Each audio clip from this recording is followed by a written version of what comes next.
एड्यूट्यूब में खुशामदीद। चलें शुरू करते हैं PSY 101 का मिड टर्म क्रैश कोर्स। इस पहली वीडियो में हम लेक्चर 1 और 2 को बिल्कुल आसान जुबान में समझेंगे। अच्छा, तो क्या साइकोलॉजी का सब्जेक्ट थोड़ा मुश्किल लग रहा है?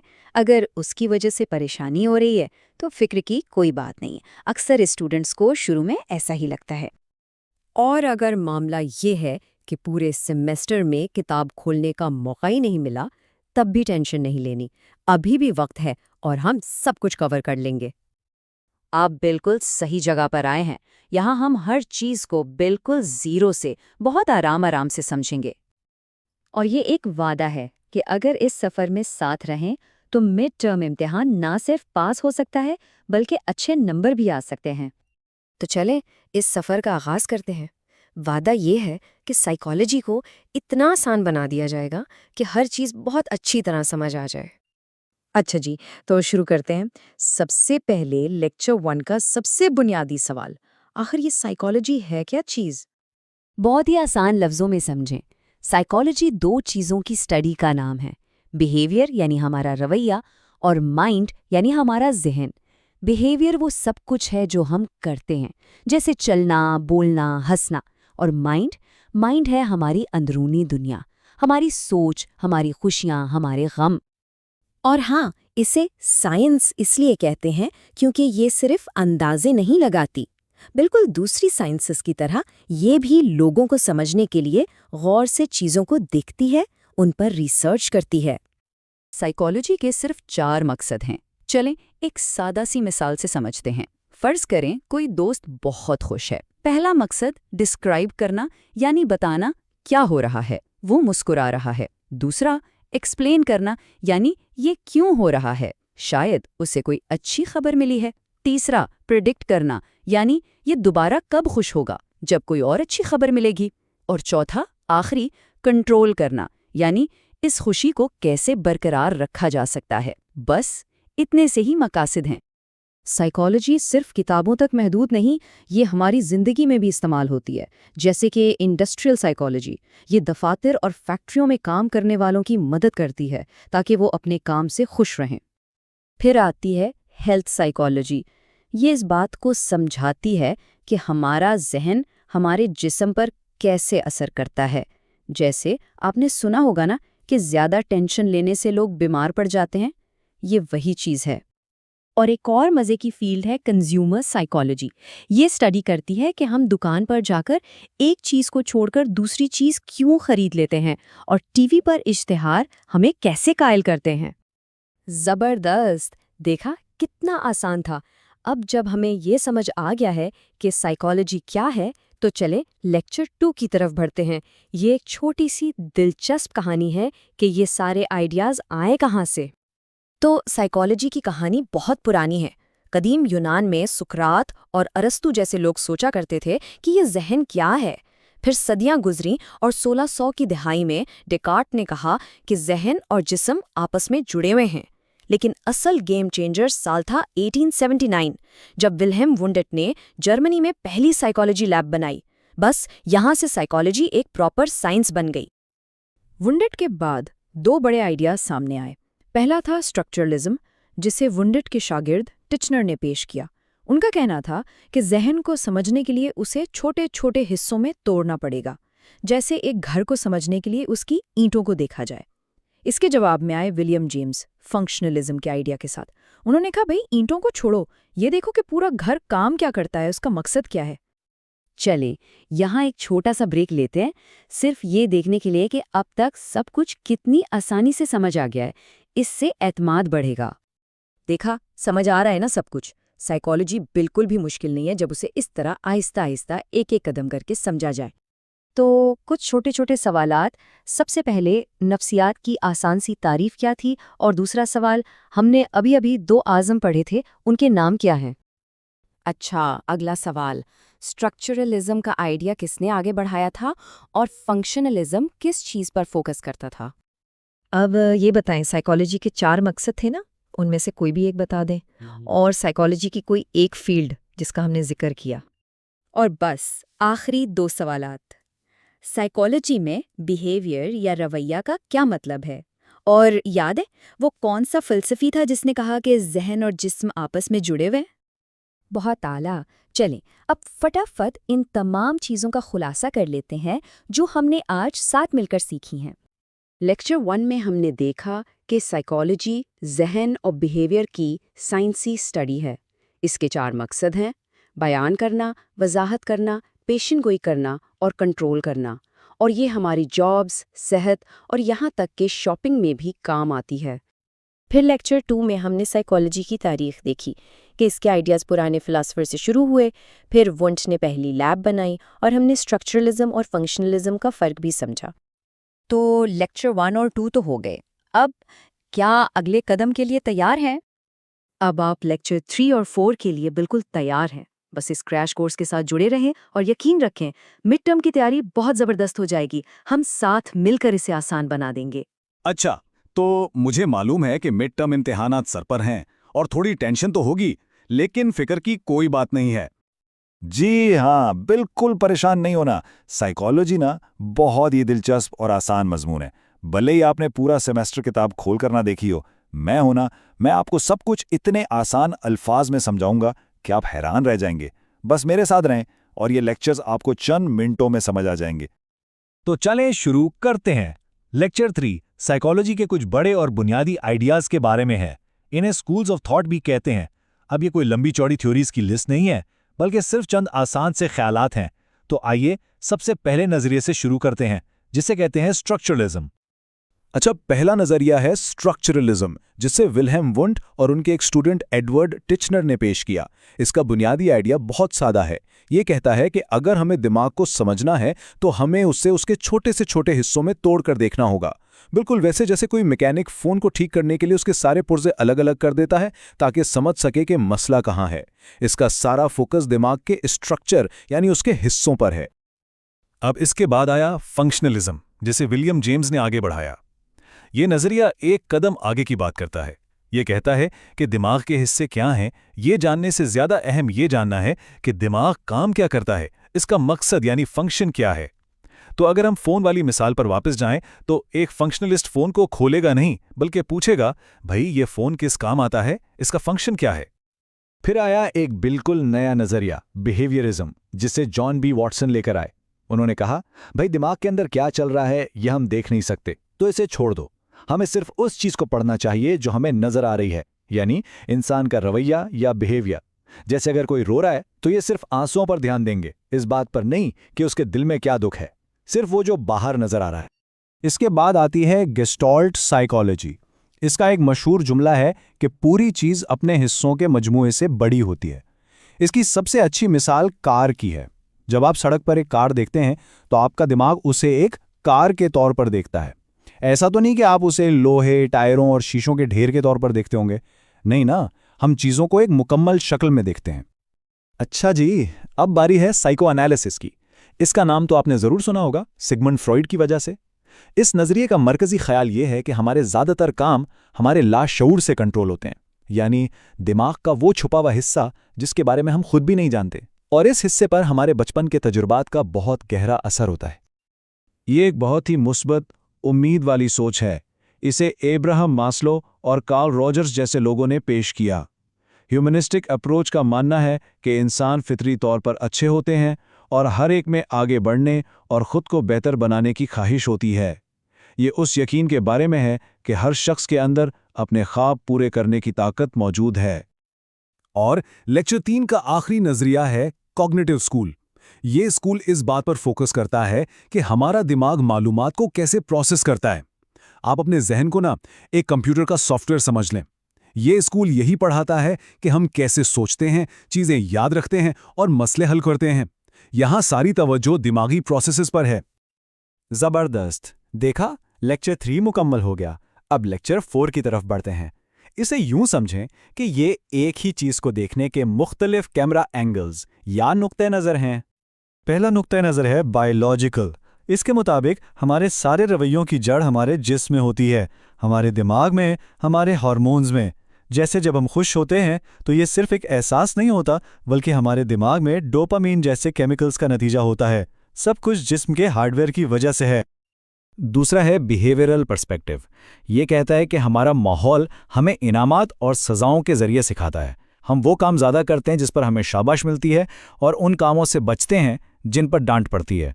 जैसे एक बच्चा अपना कमरा इसलिए साफ करता है ताकि उसे वालिदैन से तारीफ मिले। कॉग्निटिव पर्सपेक्टिव में सारा खेल हमारी सोच का है। एक ही हालात में दो लोग अलग अलग रद्द-ए-अमल दे सकते हैं क्योंकि वो उसके बारे में अलग अलग सोचते हैं। जैसे टेस्ट में कम नंबर आने पर एक स्टूडेंट हिम्मत हार सकता है, जबकि दूसरा से एक चैलेंज समझकर और मेहनत कर सकता है। सारा फर्क सोच का है। ह्यूमनिस्टिक पर्सपेक्टिव फिर से उसी मुस्बत बात पर जोर देता है कि हमारे रवैये हमारी अंदरूनी ख्वाहिश यानी खुद को बेहतर बनाने की ख्वाहिश से आते हैं। ये हमारे ज़ाती इंतखाब के बारे में है। जैसे कोई शख्स गिटार बजाना सीखता है, ना पैसे के लिए ना शोहरत के लिए, बल्कि सिर्फ अपनी खुशी और ज़ाती तरक्की के लिए। साइकोडायनेमिक पर्सपेक्टिव भी फ्राइड के आइडियाज से जुड़ा है। इसके मुताबिक हमारा रवैया हमारे लाशऊर में छुपी ख्वाहिशात और बचपन के उन मसलों का नतीजा है जो हल नहीं हुए थे। जैसे एक शख्स जो बहुत ज़्यादा सफाई पसंद है, हो सकता है कि उसके बचपन में बहुत ज़्यादा बेतरतीबी हो जिसका असर उसके लाशऊर पर रह गया हो। और आखिर में है सोशियो कल्चरल पर्सपेक्टिव। ये बताता है कि हम जिस मुआशरे और सकाफत में रहते हैं वो हमारे रवैये पर गहरा असर डालता है।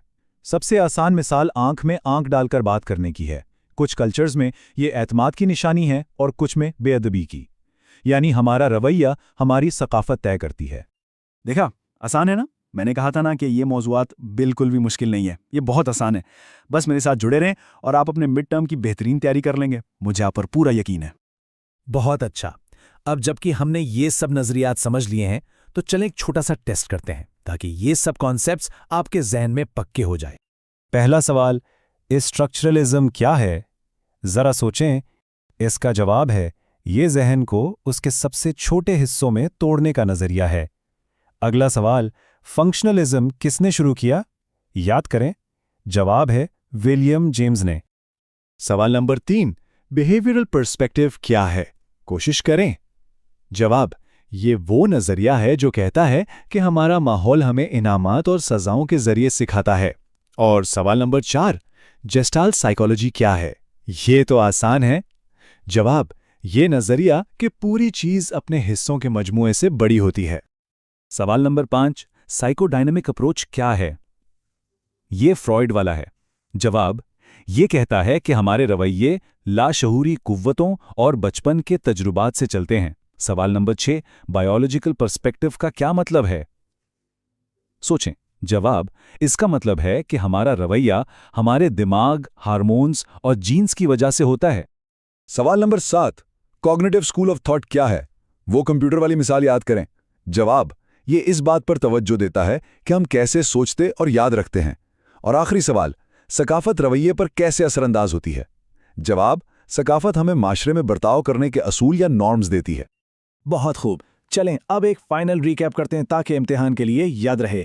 लेक्चर 3 के अहम अल्फाज ये हैं: स्ट्रक्चरलिज्म यानी हिस्से, फंक्शनलिज्म यानी मकसद, बिहेवियरिज्म यानी नजर आने वाले अमाल, गेस्टाल्ट यानी पूरी तस्वीर, साइकोएनालिसिस यानी लाशऊर, ह्यूमनिस्टिक यानी सलाहियत और कॉग्निटिव यानी ख्यालात।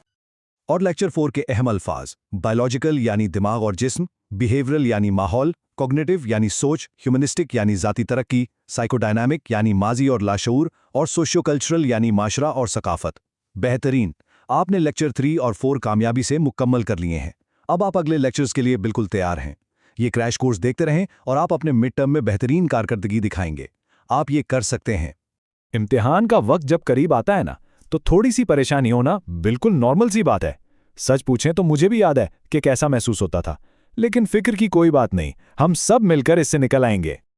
तो Sai 101 mid term crash course में सबको खुशामदीद। आज हम क्या करने वाले हैं? हम ऑफिशियल हैंडआउट से लेक्चर 5 और 6 को बिल्कुल एकदम आसान तरीके से समझेंगे। तो आज का हमारा प्लान क्या है? सबसे पहले तो थोड़ी सी हिम्मत और हौसला, फिर हम सीधा चलेंगे लेक्चर 5 की तरफ और देखेंगे कि ये साइकोडायनेमिक अप्रोच आखिर है क्या। उसके बाद बारी आएगी लेक्चर 6 की, यानी बिहेवियरल अप्रोच की। और हाँ, आखिर में हम थोड़ी सी प्रैक्टिस भी करेंगे ताकि इम्तिहान के लिए तैयारी एकदम पक्की हो जाए। अच्छा, तो शुरू करने से पहले एक छोटी सी बात, बस ये याद रखना है कि हम ये सब आराम से एक साथ समझेंगे। यकीन करें, ये इम्तिहान पास किया जा सकता है, भले ही अभी तक कुछ भी ना पढ़ा हो। बिल्कुल घबराना नहीं है, बस हमारे साथ साथ चलते रहें और हम एक एक चीज को आराम से समझेंगे। तो फिर शुरू करें। चलें दिमाग के अंदर की दुनिया को समझने की कोशिश करते हैं। हमारा पहला टॉपिक है लेक्चर 5 और हम जानने वाले हैं कि ये साइकोडायनामिक अप्रोच आखिर है क्या। साइकोडायनामिक अप्रोच का बुनियादी आइडिया ये है कि हमारा ज्यादातर रवैया वो हमारे दिमाग की कुछ अंदरूनी ताकतों से चलता है। ऐसी ताकतें जिनके बारे में हमें खुद भी पता नहीं होता। इसी को अनकॉन्शियस या गैर शऊरी ज़हन कहते हैं। कभी सोचा है हम कुछ काम क्यों करते हैं जिनकी वजह समझ नहीं आती? हाँ, तो ये अप्रोच कहता है कि जवाब उसी अनकॉन्शियस में छुपा है। अच्छा, इस अप्रोच की 4 बुनियादी बातें हैं।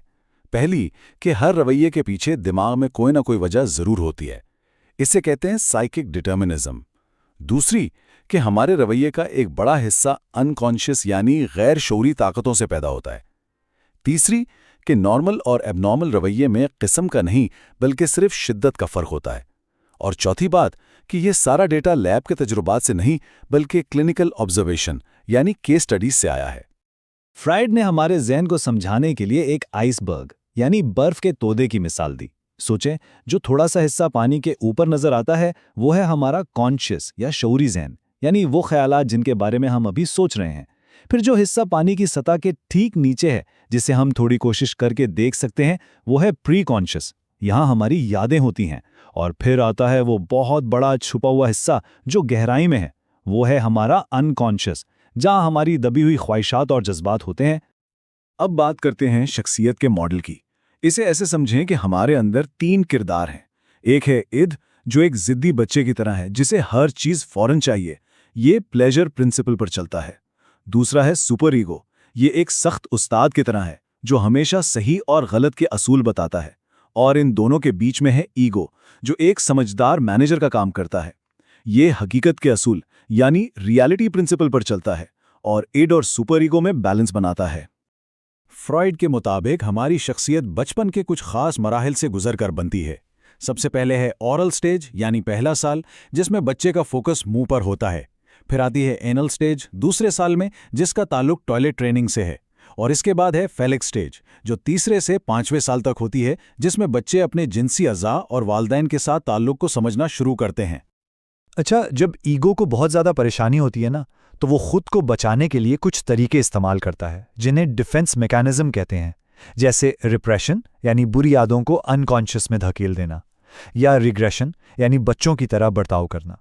फिर है डिस्प्लेसमेंट, जैसे किसी और का गुस्सा किसी और पर निकालना, और रैशनलाइजेशन यानी अपनी गलती के लिए कोई अच्छा सा बहाना बना लेना। जाहिर है हर थ्योरी पर तनकीद भी होती है, तो फ्रॉइड की थ्योरी पर क्या एतराज़ात हैं? एक तो ये कि अनकॉन्शियस जैसे आइडियाज़ को साइंसी तौर पर साबित करना तकरीबन नामुमकिन है। दूसरा ये कि ये थ्योरी हमारी मर्जी या फ्री विल की गुंजाइश नहीं छोड़ती। ये माहौलियाती अवामिल को भी नज़रअंदाज करती है और बचपन के तजर्बात पर शायद कुछ ज़्यादा ही जोर देती है। और हाँ, इसकी थेरेपी बहुत लंबी और महंगी भी है। और इसी के साथ लेक्चर 5 खत्म। बहुत जबरदस्त, वाकई बहुत अच्छा साथ दे रहे हैं। चलें, हिम्मत नहीं हारनी, इसी तरह आगे बढ़ते हैं। ठीक है, तो अब बारी है लेक्चर 6 की। यहाँ हम साइकोलॉजी को एक बिल्कुल ही मुख्तलिफ नज़र से देखेंगे और ये है बिहेवियरल अप्रोच। तो इन दोनों अप्रोचेस में फ़र्क क्या है? देखें, साइकोडायनामिक अप्रोच दिमाग के अंदर अनकॉन्शियस छुपी हुई ख्वाहिशात, उन सब चीज़ों की बात करता है, जबकि बिहेवियरल अप्रोच कहता है वही जो नज़र आता है बस वही हकीकत है। यानी ये सिर्फ काबिल मुशाहिदा रवैये यानी ऑब्जर्वेबल बिहेवियर पर फोकस करता है। एक का तरीका क्लिनिकल ऑब्जर्वेशन है तो दूसरे का तरीका लेबोरेटरी के कंट्रोल तजर्बात। तो बिहेवियरिस्ट किस चीज़ पर फोकस करते हैं? वो सिर्फ उन चीज़ों को स्टडी करते हैं जो देखी जा सकती हैं, जिन्हें मापा जा सकता है। यानी किसी का रवैया क्या है और उसके माहौल का इस रवैये पर क्या असर हो रहा है। और वो किन चीज़ों में बिल्कुल दिलचस्पी नहीं रखते? अनकॉन्शियस, अंदरूनी जज्बात या दिमाग के अंदर होने वाले बायोकेमिकल प्रोसेसेस, इन सब से उनका कोई लेना देना नहीं। इनका तज्जिया करने का तरीका बहुत सीधा साधा 3 कदमों वाला है। पहला कदम एंटीसीडेंट कंडीशंस यानी रवैये से पहले माहौल कैसा था। दूसरा कदम दी बिहेवियरल रिस्पॉन्स यानी वो असल अमल या रवैया क्या था जिसका मुताला किया जा रहा है। और तीसरा कदम ऑब्जर्वेबल कॉन्सिक्वेंसेस यानी इस रवैये का माहौल पर क्या असर हुआ। बस इतना ही। बहुत खूब, हमने दोनों लेक्चर्स कवर कर लिए हैं। तो अब वक्त है एक छोटी सी क्विक प्रैक्टिस का। चलें देखते हैं कि हमें कितना याद रहा। इससे इम्तिहान के लिए एतमाद बढ़ेगा। ठीक है, तो पहला सवाल, फ्राइड के मुताबिक शख्सियत का कौन सा हिस्सा रियलिटी प्रिंसिपल पर काम करता है? जरा सोचें। जी हाँ, जवाब है ईगो। याद है ना, इसका काम एड की ख्वाहिशात और हकीकी दुनिया के तकाज़ों में तवाज़ुन पैदा करना है। अगर जवाब सही था तो बहुत खूब। चलें अब दूसरा सवाल, एक बिहेवियरिस्ट के लिए मुताले का बुनियादी फोकस क्या होता है?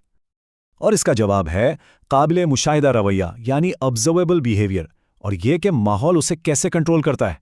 ज़बरदस्त, वाकई बहुत अच्छा काम किया है।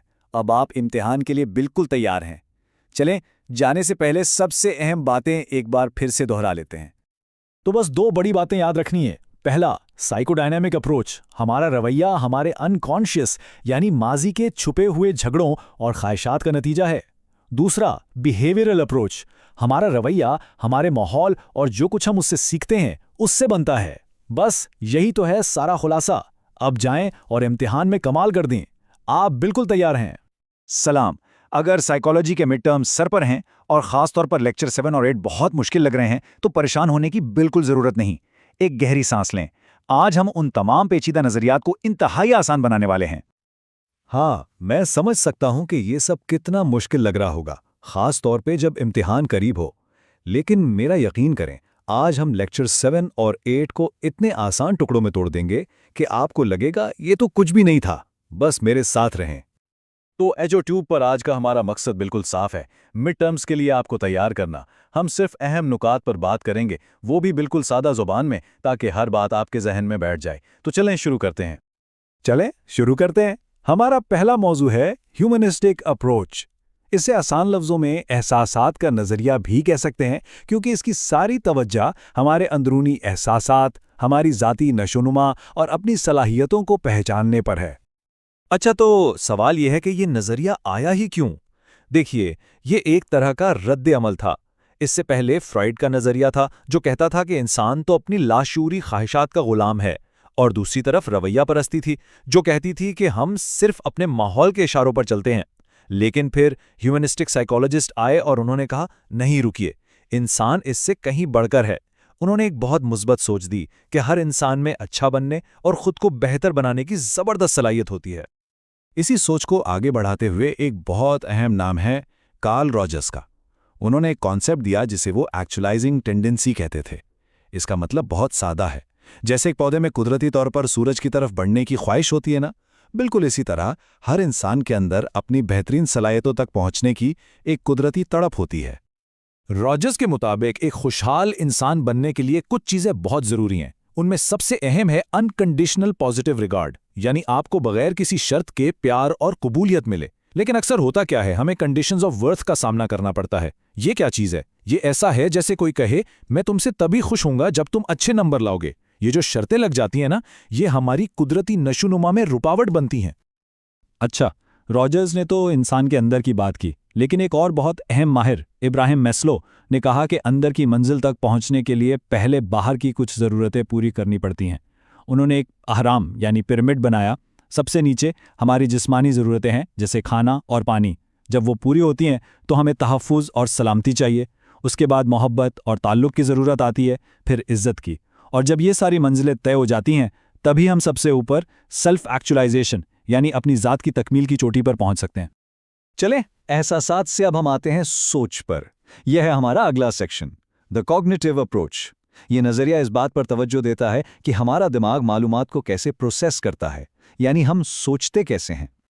तो हुआ ये कि 20वीं सदी के दरमियान में माहिरीन नफ्सियात ने सोचा कि सिर्फ इंसान के रवैये को देखना काफ़ी नहीं है, असल में दिमाग के अंदर क्या चल रहा है ये समझना ज़रूरी है।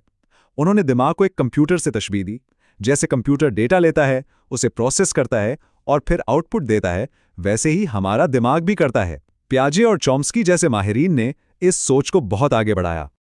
इसी अप्रोच से एक बहुत मज़ेदार चीज़ निकली जिसे इनसाइट लर्निंग कहते हैं।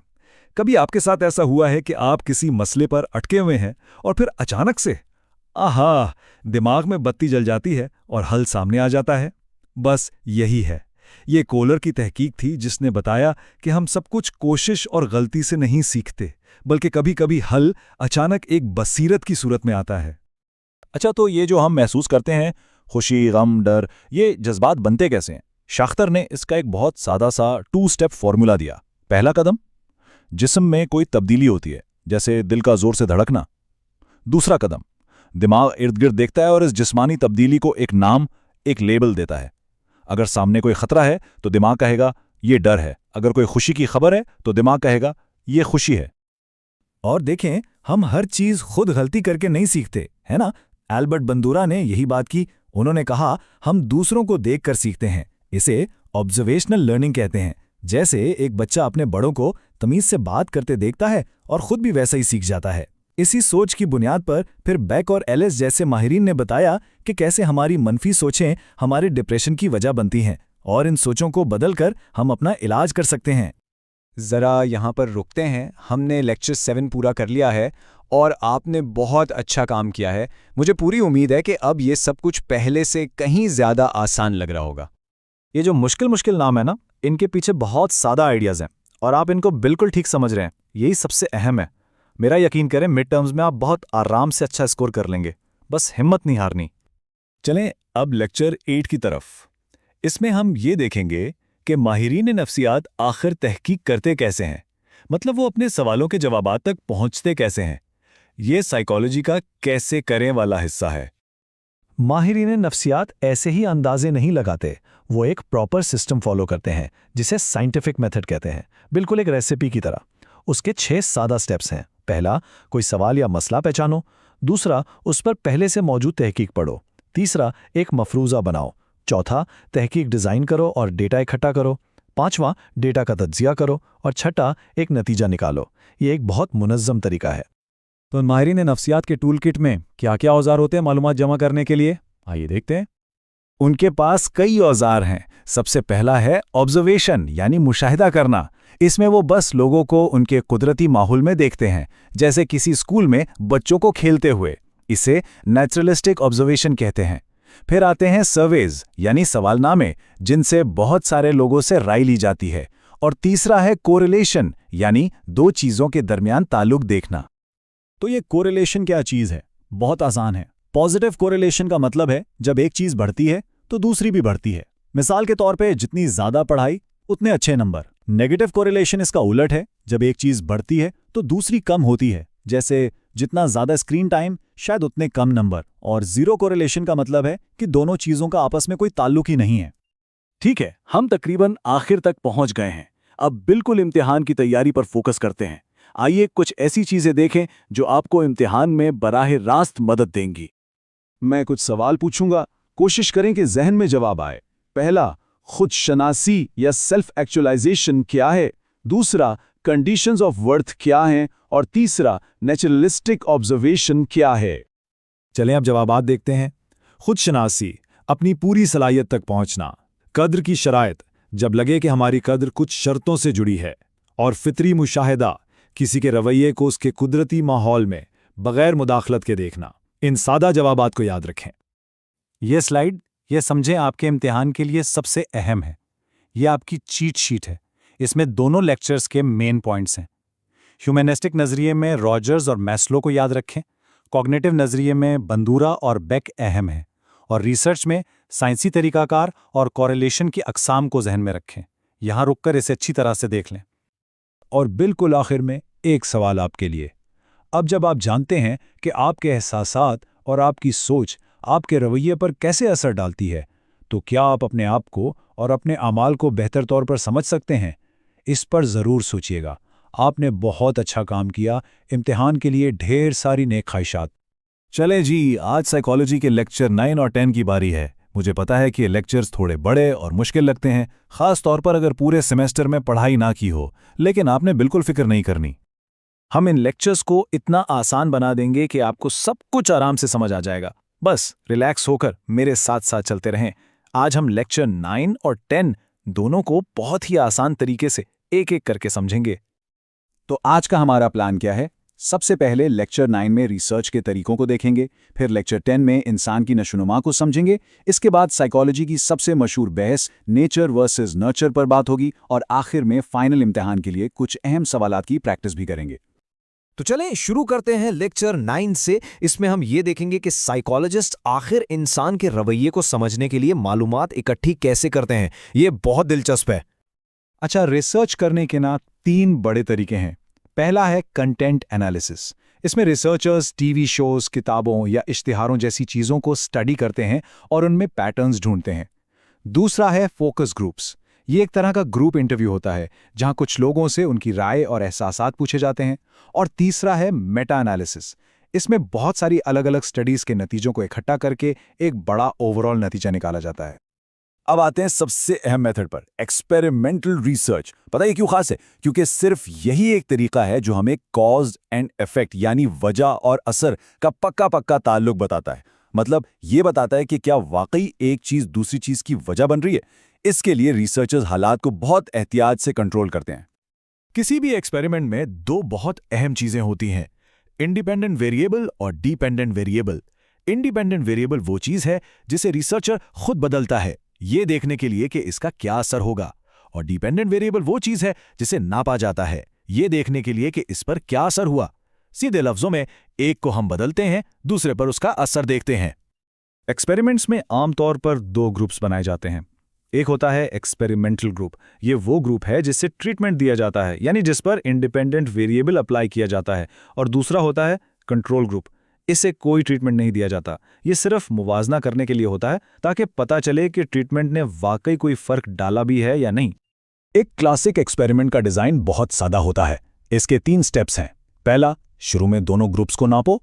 दूसरा, सिर्फ एक्सपेरिमेंटल ग्रुप को ट्रीटमेंट दो। और तीसरा, आखिर में दोनों ग्रुप्स को दोबारा नापो और देखो कि क्या कोई फर्क आया है। बस इतना सा है। लेकिन कभी-कभी ऐसा होता है कि रिसर्चर्स हर चीज को पूरी तरह कंट्रोल नहीं कर सकते। तब वो क्वाजी एक्सपेरिमेंट्स इस्तेमाल करते हैं। ये असली एक्सपेरिमेंट की तरह ही होते हैं, लेकिन इनमें कंट्रोल थोड़ा कम होता है।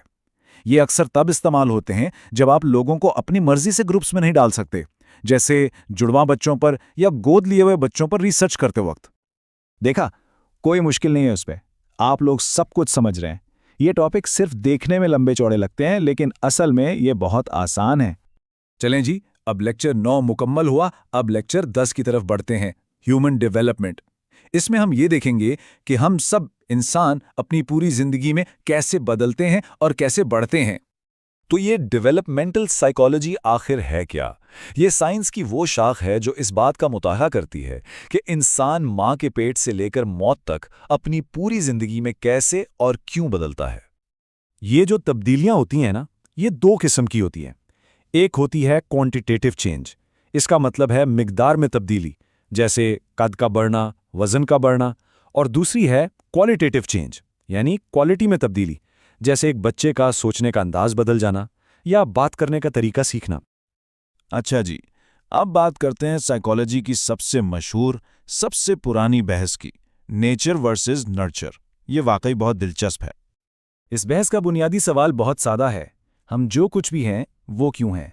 क्या हमारी शख्सियत हमारे जीन्स की वजह से है, यानी बायोलॉजी की वजह से, या फिर हमारे माहौल और जिंदगी के तजर्बात की वजह से? यहाँ नेचर का मतलब है हमारी विरासत, हमारे जीन्स, वो सब कुछ जो हमें अपने वालिदैन से मिला है। और नर्चर का मतलब है हमारा माहौल, हमारी परवरिश, हमारे दोस्त, हमारा स्कूल, यानी पैदाइश के बाद के तमाम तजुर्बात। तो फिर सही कौन है, नेचर या नर्चर? आज की जदीद साइकोलॉजी कहती है कि ये कोई लड़ाई नहीं है। सच तो यह है कि नेचर और नर्चर दोनों मिलकर काम करते हैं और हमारी शख्सियत बनाते हैं। ये दोनों ही अहम हैं। इस बात को समझने के लिए 2 टर्म्स बहुत अहम हैं। एक है जीनोटाइप। ये आपका पूरा जीनियाती नक्शा है, बिल्कुल एक इमारत के ब्लूप्रिंट की तरह। और दूसरी टर्म है फिनोटाइप। ये वो खुसूसियात हैं जो असल में नजर आती हैं, जैसे आपकी आंखों का रंग, आपका कद। ये बिल्कुल उस फाइनल इमारत की तरह है जो ब्लूप्रिंट से बनती है। ठीक है, अब तक जो कुछ हमने पढ़ा है उसे पक्का करने के लिए कुछ सवाल जवाब हो जाएं। ये आपकी फाइनल इम्तिहान की तैयारी में भी मदद करेगा। तैयार हैं? सवाल नंबर 1, फोकस ग्रुप क्या होता है? सवाल नंबर 2, इंडिपेंडेंट वेरिएबल किसे कहते हैं? सवाल नंबर 3, क्वाजी एक्सपेरिमेंट क्या चीज है? सवाल नंबर 4, नेचर वर्सेस नर्चर की बहस क्या है? और आखिरी सवाल, जीनोटाइप से क्या मुराद है? चलें, अब जवाबात देखते हैं। फोकस ग्रुप लोगों की राय जानने के लिए एक छोटा ग्रुप इंटरव्यू है। इंडिपेंडेंट वेरिएबल वो चीज़ है जिसे रिसर्चर खुद बदलता है। क्वाजी एक्सपेरिमेंट एक ऐसा तजुर्बा है जिसमें पूरा कंट्रोल नहीं होता। नेचर वर्सेस नर्चर, जीन्स और माहौल के असरात पर होने वाली बहस है, और जीनोटाइप किसी भी इंसान का मुकम्मल जीनियाती कोड होता है। तो जल्दी से रिकैप कर लेते हैं। लेक्चर 9 में हमने रिसर्च के तरीके देखे, जैसे कंटेंट एनालिसिस और एक्सपेरिमेंट्स, और लेक्चर 10 में हमने इंसानी नशोनुमा, नेचर वर्सेस नर्चर की मशहूर बहस और जीनोटाइप और फिनोटाइप जैसी अहम टर्म्स को समझा।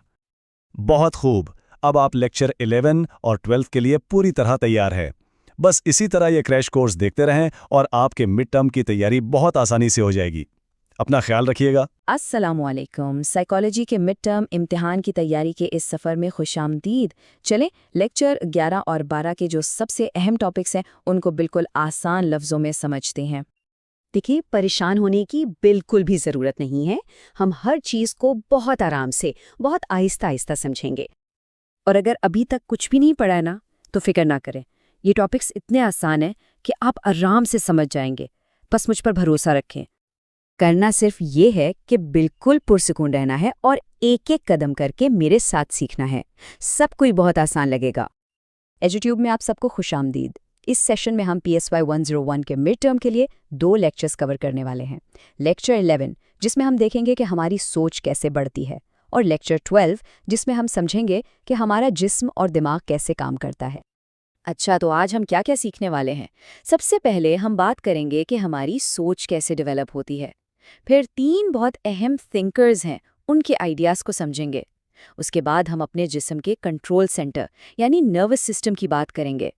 फिर दिमाग के पैगाम भेजने वालों यानी न्यूरॉन्स को देखेंगे। और बिल्कुल आखिर में सब कुछ दोहराकर कुछ प्रैक्टिस सवाल भी हल करेंगे। तो चलें, अपने पहले टॉपिक से शुरू करते हैं। लेक्चर 11 का नाम है कॉग्निटिव डेवलपमेंट।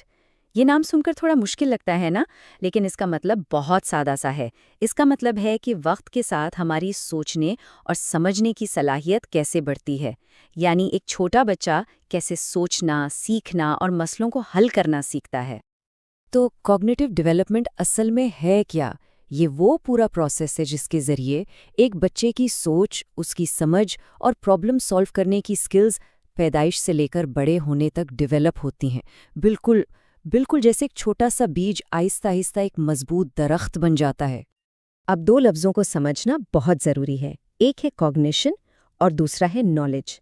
देखें, कॉग्निशन का मतलब है कैसे, यानी सोचने का, याद रखने का और चीज़ों को समझने का तरीका। ये हमारे दिमाग की टूल्स हैं, औजार हैं। जबकि नॉलेज का मतलब है क्या, यानी वो मालूमात, वो फैक्ट्स जो हम इन टूल्स की मदद से हासिल करते हैं। तो एक बच्चे की सोच को बढ़ने में कौन सी चीज़ें मदद करती हैं? ये 4 बहुत अहम हैं।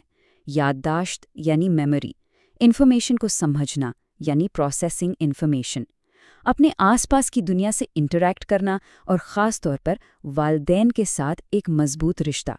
इन सब के साथ साथ हमारा कल्चर और हमारी ज़बान भी हमारी सोच पर बहुत गहरा असर डालते हैं। चलें, अब इस लेक्चर के 3 सुपरस्टार्स से मिलते हैं। ये 3 अजीम थिंकर्स हैं, पियाजे, एरिक्सन और कोलबर्ग। इनके नाम थोड़े मुश्किल हो सकते हैं, लेकिन इनके आइडियाज़ बहुत सिंपल और दिलचस्प हैं। आइए देखते हैं कि इन तीनों ने हमें बच्चों की सोच और शख्सियत के बारे में क्या सिखाया। पियाजे कहते हैं कि हम अपने दिमाग में दुनिया को समझने के लिए छोटे छोटे बॉक्सेस बनाते हैं, जिन्हें वो स्कीम्स कहते हैं। जब हमें कोई नई चीज़ नज़र आती है तो हम 2 काम करते हैं, एसिमिलेशन या अकोमोडेशन। एसिमिलेशन का मतलब है नई चीज़ को पुराने बॉक्स में फिट करना। जैसे एक बच्चे ने सीखा है कि 4 टांगों वाला जानवर कुत्ता होता है। अब जब वो पहली बार बिल्ली देखेगा तो उसे भी कुत्ता ही कहेगा। ये है एसिमिलेशन। लेकिन जब उसे बताया जाता है कि नहीं, ये बिल्ली है, तो वो अपने दिमाग में एक नया बॉक्स बनाता है। इसे कहते हैं अकोमोडेशन। पियाजे ने बच्चों की सोच के 4 स्टेजेस बताए हैं, जैसे किसी गेम के लेवल्स होते हैं। पहला है सेंसरी मोटर स्टेज। इसमें बच्चा अपनी सेंसेस यानी देखकर और छूकर सीखता है। दूसरा है प्री ऑपरेशनल, जब बच्चा अजीब तरह से सोचता है, जैसे उसे लगता है कि पूरी दुनिया वैसा ही सोचती है जैसा वो सोचता है। फिर आता है कॉन्क्रीट ऑपरेशनल, जिसमें बच्चा रियल चीज़ों के बारे में लॉजिकली सोचना शुरू कर देता है। और आखिरी स्टेज है फॉर्मल ऑपरेशनल, जिसमें वो एब्स्ट्रैक्ट यानी ख्याली और पेचीदा चीज़ों के बारे में भी सोच सकता है। अब आते हैं एरिक एरिक्सन की तरफ। उनका आइडिया बहुत सिंपल था। वो कहते थे कि हमारी शख्सियत यानी पर्सनालिटी जिंदगी के 8 अलग-अलग स्टेजेस में सोशल चैलेंजेस का सामना करके बनती है, जैसे बचपन में दूसरों पर भरोसा करना सीखना या फिर जवानी में अपनी पहचान तलाश करना। हर स्टेज का चैलेंज जब हम पूरा करते हैं तो हमारी पर्सनालिटी और मजबूत हो जाती है। और आखिर में है कोलबर्ग। इन्होंने हमें अखलाकी सोच यानी सही और गलत के फैसले करने के 3 लेवल्स बताए हैं। इसको एक सीढ़ी यानी लैडर की तरह समझें। पहला लेवल है प्री कन्वेंशनल, जिसमें बच्चा सही काम इसलिए करता है ताकि सजा से बच सके। दूसरा लेवल है कन्वेंशनल, जिसमें हम सोसाइटी के रूल्स को फॉलो करते हैं ताकि लोग हमें अच्छा समझें।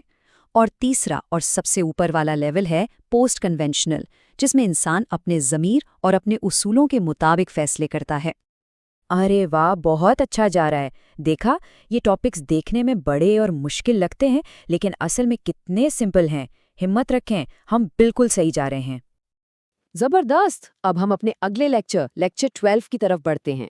The nervous system. ये हमारे जिस्म का कंट्रोल सेंटर है, बिल्कुल एक सुपर कंप्यूटर की तरह, जो हमारे हर अमल, हर सोच और हर एहसास को कंट्रोल करता है। नर्वस सिस्टम का जो बुनियादी हिस्सा है उसे न्यूरॉन कहते हैं। न्यूरॉन एक बहुत ख़ास किस्म का सेल है जो एक छोटे से पैगाम रसान यानी मैसेंजर की तरह काम करता है। ये आपके दिमाग से पैगाम लेकर जिस्म के हर हिस्से तक, हत्ता के पाँव की उंगली तक पहुंचाता है और वापस भी लाता है। ये पैगाम कैसे सफ़र करता है? ये बिल्कुल एक रिले रेस की तरह है। सबसे पहले डेंड्राइट पैगाम को रिसीव करता है, फिर सोमा यानी सेल की बॉडी उस पैगाम को प्रोसेस करती है। उसके बाद एक लंबी सी दुम, जिसे एक्सॉन कहते हैं, पैगाम को तेज़ी से आगे ले जाती है, और आखिर में टर्मिनल बटन्स इस पैगाम को अगले न्यूरॉन को दे देते हैं और रेस जारी रहती है। अच्छा, 2 न्यूरॉन्स के दरमियान एक छोटी सी खाली जगह होती है जिसे साइनैप्स कहते हैं। पैगाम इस जगह को पार करने के लिए कुछ केमिकल्स का इस्तेमाल करता है। ये पैगाम 2 तरह के हो सकते हैं। एक्साइटेटरी, जिसका मतलब है गो यानी काम शुरू करो, ये ग्रीन लाइट की तरह है। और दूसरा है इनहिबिटरी, जिसका मतलब है स्टॉप यानी काम रोको, ये रेड लाइट की तरह है। हमारे नर्वस सिस्टम की 2 स्पीड्स होती हैं। इनको इम्तिहान के लिए गाड़ी की मिसाल से याद रखें, बहुत आसान हो जाएगा। एक है सिंपैथेटिक सिस्टम। ये गाड़ी का गैस पेडल या एक्सेलरेटर है। जब कोई इमरजेंसी हो, स्ट्रेस हो, तो ये ऑन हो जाता है। दूसरा है पैरासिम्पैथेटिक सिस्टम। ये गाड़ी का ब्रेक पेडल है। ये हमें आराम और सुकून की हालत में वापस लाता है। और आखिर में है हमारा सेंट्रल नर्वस सिस्टम यानी CNS। ये हमारे जिस्म का मेन ऑफिस है। इसके 2 अहम हिस्से हैं। एक है दिमाग, द ब्रेन, जो इस ऑफिस का CEO है और सारे बड़े फैसले करता है। और दूसरा है हराम मगज़ यानी द स्पाइनल कॉर्ड, जो मेन केबल की तरह है और CEO के पैगाम पूरे जिस्म तक पहुंचाता है। बहुत खूब, हमने दोनों लेक्चर्स के अहम पॉइंट्स को कवर कर लिया है। अब आखिरी हिस्से की तरफ चलते हैं, जिसमें हम सब कुछ दोहराएंगे और कुछ प्रैक्टिस करेंगे। इससे पता चलेगा कि हमने कितना सीखा है। तो आज के सबसे अहम पॉइंट्स क्या थे? नंबर 1, बच्चों की सोच स्टेजेस में डेवलप होती है। ये पियाजे ने बताया था। नंबर 2, हमारी शख्सियत सोशल चैलेंजेस से बनती है। ये एरिक्सन का आइडिया था। और नंबर 3, हमारा नर्वस सिस्टम गो और स्टॉप के पैगाम भेजकर काम करता है। चलें, पहला सवाल देखते हैं। एक बच्चा पहली बार एक ज़ीब्रा देखता है और उसे घोड़ा कहता है। पियाजे के मुताबिक ये किस चीज़ की मिसाल है? थोड़ा सोचिए इस पर। इसका जवाब है असिमिलेशन। क्यों? क्योंकि बच्चा नए जानवर यानी ज़ीब्रा को अपने पुराने मेंटल बॉक्स यानी घोड़े वाले बॉक्स में फिट करने की कोशिश कर रहा है। सिंपल। अच्छा, अब दूसरा सवाल। अगर अचानक एक कुत्ता आपके पीछे भागने लगे तो आपके नर्वस सिस्टम का कौन सा हिस्सा एक्टिवेट हो जाएगा? इसका जवाब है द सिंपैथेटिक नर्वस सिस्टम। याद है ना गाड़ी वाली मिसाल? ये हमारे जिस्म का गैस पेडल है जो हमें लड़ो या भागो यानी फाइट और फ्लाइट के लिए तैयार करता है। याद रखें, आप जितना सोचते हैं उससे कहीं ज्यादा काबिल हैं। बस इसी तरह सीखते रहें, एक वक्त में एक कदम। इम्तिहान में सब बहुत अच्छा होगा। अल्लाह हाफिज़। अस्सलाम वालेकुम और एड्यूट्यूब में सबको खुशामदीद। चलें जी, आज हम साइकोलॉजी के 2 बहुत ही अहम मौज़ूआत को समझने की कोशिश करेंगे। मुझे पता है मिड टर्म सर पर हैं और थोड़े बहुत टेंशन तो होती ही है, लेकिन आपने बिल्कुल परेशान नहीं होना। हम हर चीज़ को बहुत आराम से, बहुत आहिस्ता-आहिस्ता समझेंगे। और ये मेरा वादा है कि अगर आपने अब तक कुछ भी नहीं पढ़ा है ना, तब भी ये सब आपकी समझ में आ जाएगा। बस करना क्या है, पुरसुकून रहना है और एक-एक कदम मेरे साथ चलना है। तो आज हम क्या करने वाले हैं? हम लेक्चर 13 और 14 को कवर करेंगे। और हाँ, बिल्कुल सादा ज़बान में। हम ये देखेंगे कि भाई हमारा दिमाग और हमारे हार्मोन्स, यानी जो हमारे जिस्म के अंदर केमिकल मैसेजेस होते हैं, वो आखिर काम करते कैसे हैं। तो ये रहा हमारा आज का बिल्कुल सादा सा प्लान। सबसे पहले हम आसाबी निज़ाम को आसान करके समझेंगे, फिर एंडोक्राइन सिस्टम की बात करेंगे, उसके बाद जो भी पढ़ा उसे जल्दी से दोहराएंगे और आखिर में आपके मिड टर्म के लिए एक छोटा सा प्रैक्टिस क्विज भी है। तो चले फिर शुरू करते हैं। ठीक है जी, तो हमारा पहला मौजू है लेक्चर 13, यानी आसाबी निज़ाम। और हम बिल्कुल बेसिक से शुरू करेंगे, यानी ये कि हमारे दिमाग की हिफाजत होती कैसे है। देखिए, कुदरत ने हमारे दिमाग के ऊपर ना 3 हिफाजती लेयर्स या तहें बनाई हैं। जो सबसे बाहर वाली है वो बहुत सख्त होती है, इसे कहते हैं ड्यूरामेटा। फिर उसके नीचे एक जाले की तरह की तह होती है जिसे एरिकनॉइड कहते हैं। और जो तह बिल्कुल दिमाग के साथ लगी होती है ना, वो बहुत ही नरम होती है और उसका नाम है पियामेटा। इसे याद रखने का एक बहुत ही आसान तरीका है। सोचें ज़रा, ये बिल्कुल वैसा ही है जैसे हम अपने मोबाइल फ़ोन पर एक प्रोटेक्टिव केस लगाते हैं ना। अब वो केस क्या करता है? फ़ोन को चोट लगने से बचाता है। बिल्कुल इसी तरह ये तीनों तहें मिलकर हमारे दिमाग को हर तरह के झटकों और चोटों से महफूज रखती हैं। अच्छा, इन तहों के अंदर एक ख़ास किस्म का पानी जैसा माया भी होता है। इसे कहते हैं सेरिब्रोस्पाइनल फ्लूइड या शॉर्ट फॉर्म में CSF। ये माया समझे एक कुशन की तरह काम करता है ताकि दिमाग हमारी खोपड़ी की हड्डी से ना टकराए, और साथ ही ये दिमाग को ज़रूरी खुराक भी पहुंचाता है। अब हमारे दिमाग में ना कुछ बहुत ख़ास हिस्से होते हैं जिन्हें एसोसिएशन एरियाज कहते हैं। आप उन्हें दिमाग का थिंकिंग सेंटर समझ लें। यही वो हिस्से हैं जो हमें कुछ प्लान करने में, अपने किसी दोस्त का चेहरा पहचानने में या कोई भी मुश्किल बात समझने में मदद देते हैं। अब बात करते हैं रीढ़ की हड्डी की। इसे आप समझें कि ये दिमाग और जिस्म के बीच में एक इन्फॉर्मेशन हाईवे है। दिमाग से जितने भी हुक्म आते हैं वो इसी रास्ते से पूरे जिस्म तक जाते हैं, और जिस्म से जितनी भी मालूमात हैं वो इसी हाईवे से दिमाग तक पहुंचती हैं। इसका एक और बहुत ही ज़बरदस्त काम है जिसे रिफ्लेक्स एक्शन कहते हैं। चलें एक मिसाल से समझते हैं कि ये रिफ्लेक्स एक्शन आखिर होता क्या है और कितना तेज़ होता है। फ़र्ज़ करें आपका हाथ गलती से एक गर्म कप को लग गया, फ़ौरन क्या होगा? नंबर 1, आपकी जिल्द में जो रिसेप्टर हैं वो गर्मी महसूस करेंगे। नंबर 2, एक सेंसरी न्यूरॉन बिजली की तेज़ी से दर्द का सिग्नल आपकी रीढ़ की हड्डी तक पहुंचाएगा। नंबर 3, अब यहाँ एक मज़े की बात है। रीढ़ की हड्डी दिमाग के ऑर्डर का इंतज़ार नहीं करती, वो खुद ही फ़ौरन फैसला कर लेती है। नंबर 4, वो उसी वक्त मोटर न्यूरॉन को हुक्म भेजती है कि भई फ़ौरन हाथ हटाओ। और नंबर 5, आपके बाजू का पट्टा, जिसे इफेक्टर कहते हैं, उस हुक्म पर अमल करता है और आपका हाथ पीछे खींच लेता है। ये सब कुछ पलक झपकने से भी कम वक्त में हो जाता है ना कमाल? अच्छा, हमारे आसाबी निज़ाम का एक हिस्सा ऐसा है जो खुद ब खुद काम करता है। इसके 2 हिस्से हैं। पहला है सिंपैथेटिक सिस्टम। जब आप इम्तिहान के दौरान टेंशन में होते हैं ना, तो दिल तेज़ धड़कता है, सांस फूल जाती है। ये सब यही सिस्टम करवाता है। इसे कहते हैं फाइट और फ्लाइट मोड, यानी लड़ो या भागो। और दूसरा है पैरासिम्पैथेटिक सिस्टम। जब इम्तिहान ख़त्म हो जाता है और आप सुकून से बैठते हैं तो सब कुछ नॉर्मल हो जाता है, दिल की धड़कन, सांस, सब कुछ। ये है रेस्ट एंड काम मोड, यानी आराम करो। देखा आपने, शुरू में लग रहा था ना कि ये कितना मुश्किल टॉपिक है, लेकिन आपको सब समझ आ रहा है। आप बहुत अच्छा कर रहे हैं, सच में। बस इसी तरह हिम्मत के साथ आगे बढ़ते रहें। बहुत खूब। चलें जी, अब हम आ गए हैं अपने अगले मौजू पर, लेक्चर 14, जो है एंडोक्राइन सिस्टम। अब हम जानेंगे हमारे जिस्म के अंदर जो केमिकल मैसेंजर्स फिरते हैं ना, यानी हार्मोन्स, उनके बारे में। तो ये एंडोक्राइन सिस्टम आखिर है क्या? ये हमारे जिस्म में मौजूद कुछ खास खदूत यानी ग्लैंड्स का एक नेटवर्क है। ये ग्लैंड्स छोटी छोटी फैक्ट्रियों की तरह हैं जो हार्मोन्स नामी केमिकल बनाती हैं। फिर ये हार्मोन्स खून में शामिल होकर पूरे जिस्म में सफ़र करते हैं। और हमारी ग्रोथ, हमारे मूड और हमारी एनर्जी जैसी हर चीज़ को कंट्रोल करते हैं। आए कुछ अहम ग्लैंड से मिलते हैं। सबसे पहले पाइनल ग्लैंड। ये दिमाग में होता है और इसका काम है हमारे सोने जागने का टाइम टेबल बनाना। फिर है पिट्यूटरी ग्लैंड। इसे मास्टर ग्लैंड भी कहते हैं। क्यों? क्योंकि ये बाकी सारे ग्लैंड्स का बॉस है। और ये है थायराइड ग्लैंड, जो हमारी गर्दन में होता है। इसका काम ये देखना है कि हमारा जिस्म खाने से एनर्जी कितनी तेजी से बनाता है। इसी तरह पैराथायराइड ग्लैंड हमारी हड्डियों के लिए कैल्शियम को कंट्रोल करता है। एड्रीनल ग्लैंड्स ये हमें किसी भी टेंशन या खतरे की सूरत में एकदम से एनर्जी देते हैं। पैनक्रियाज, जिसे हम लबलबा भी कहते हैं, ये हमारे खून में शुगर को कंट्रोल में रखता है।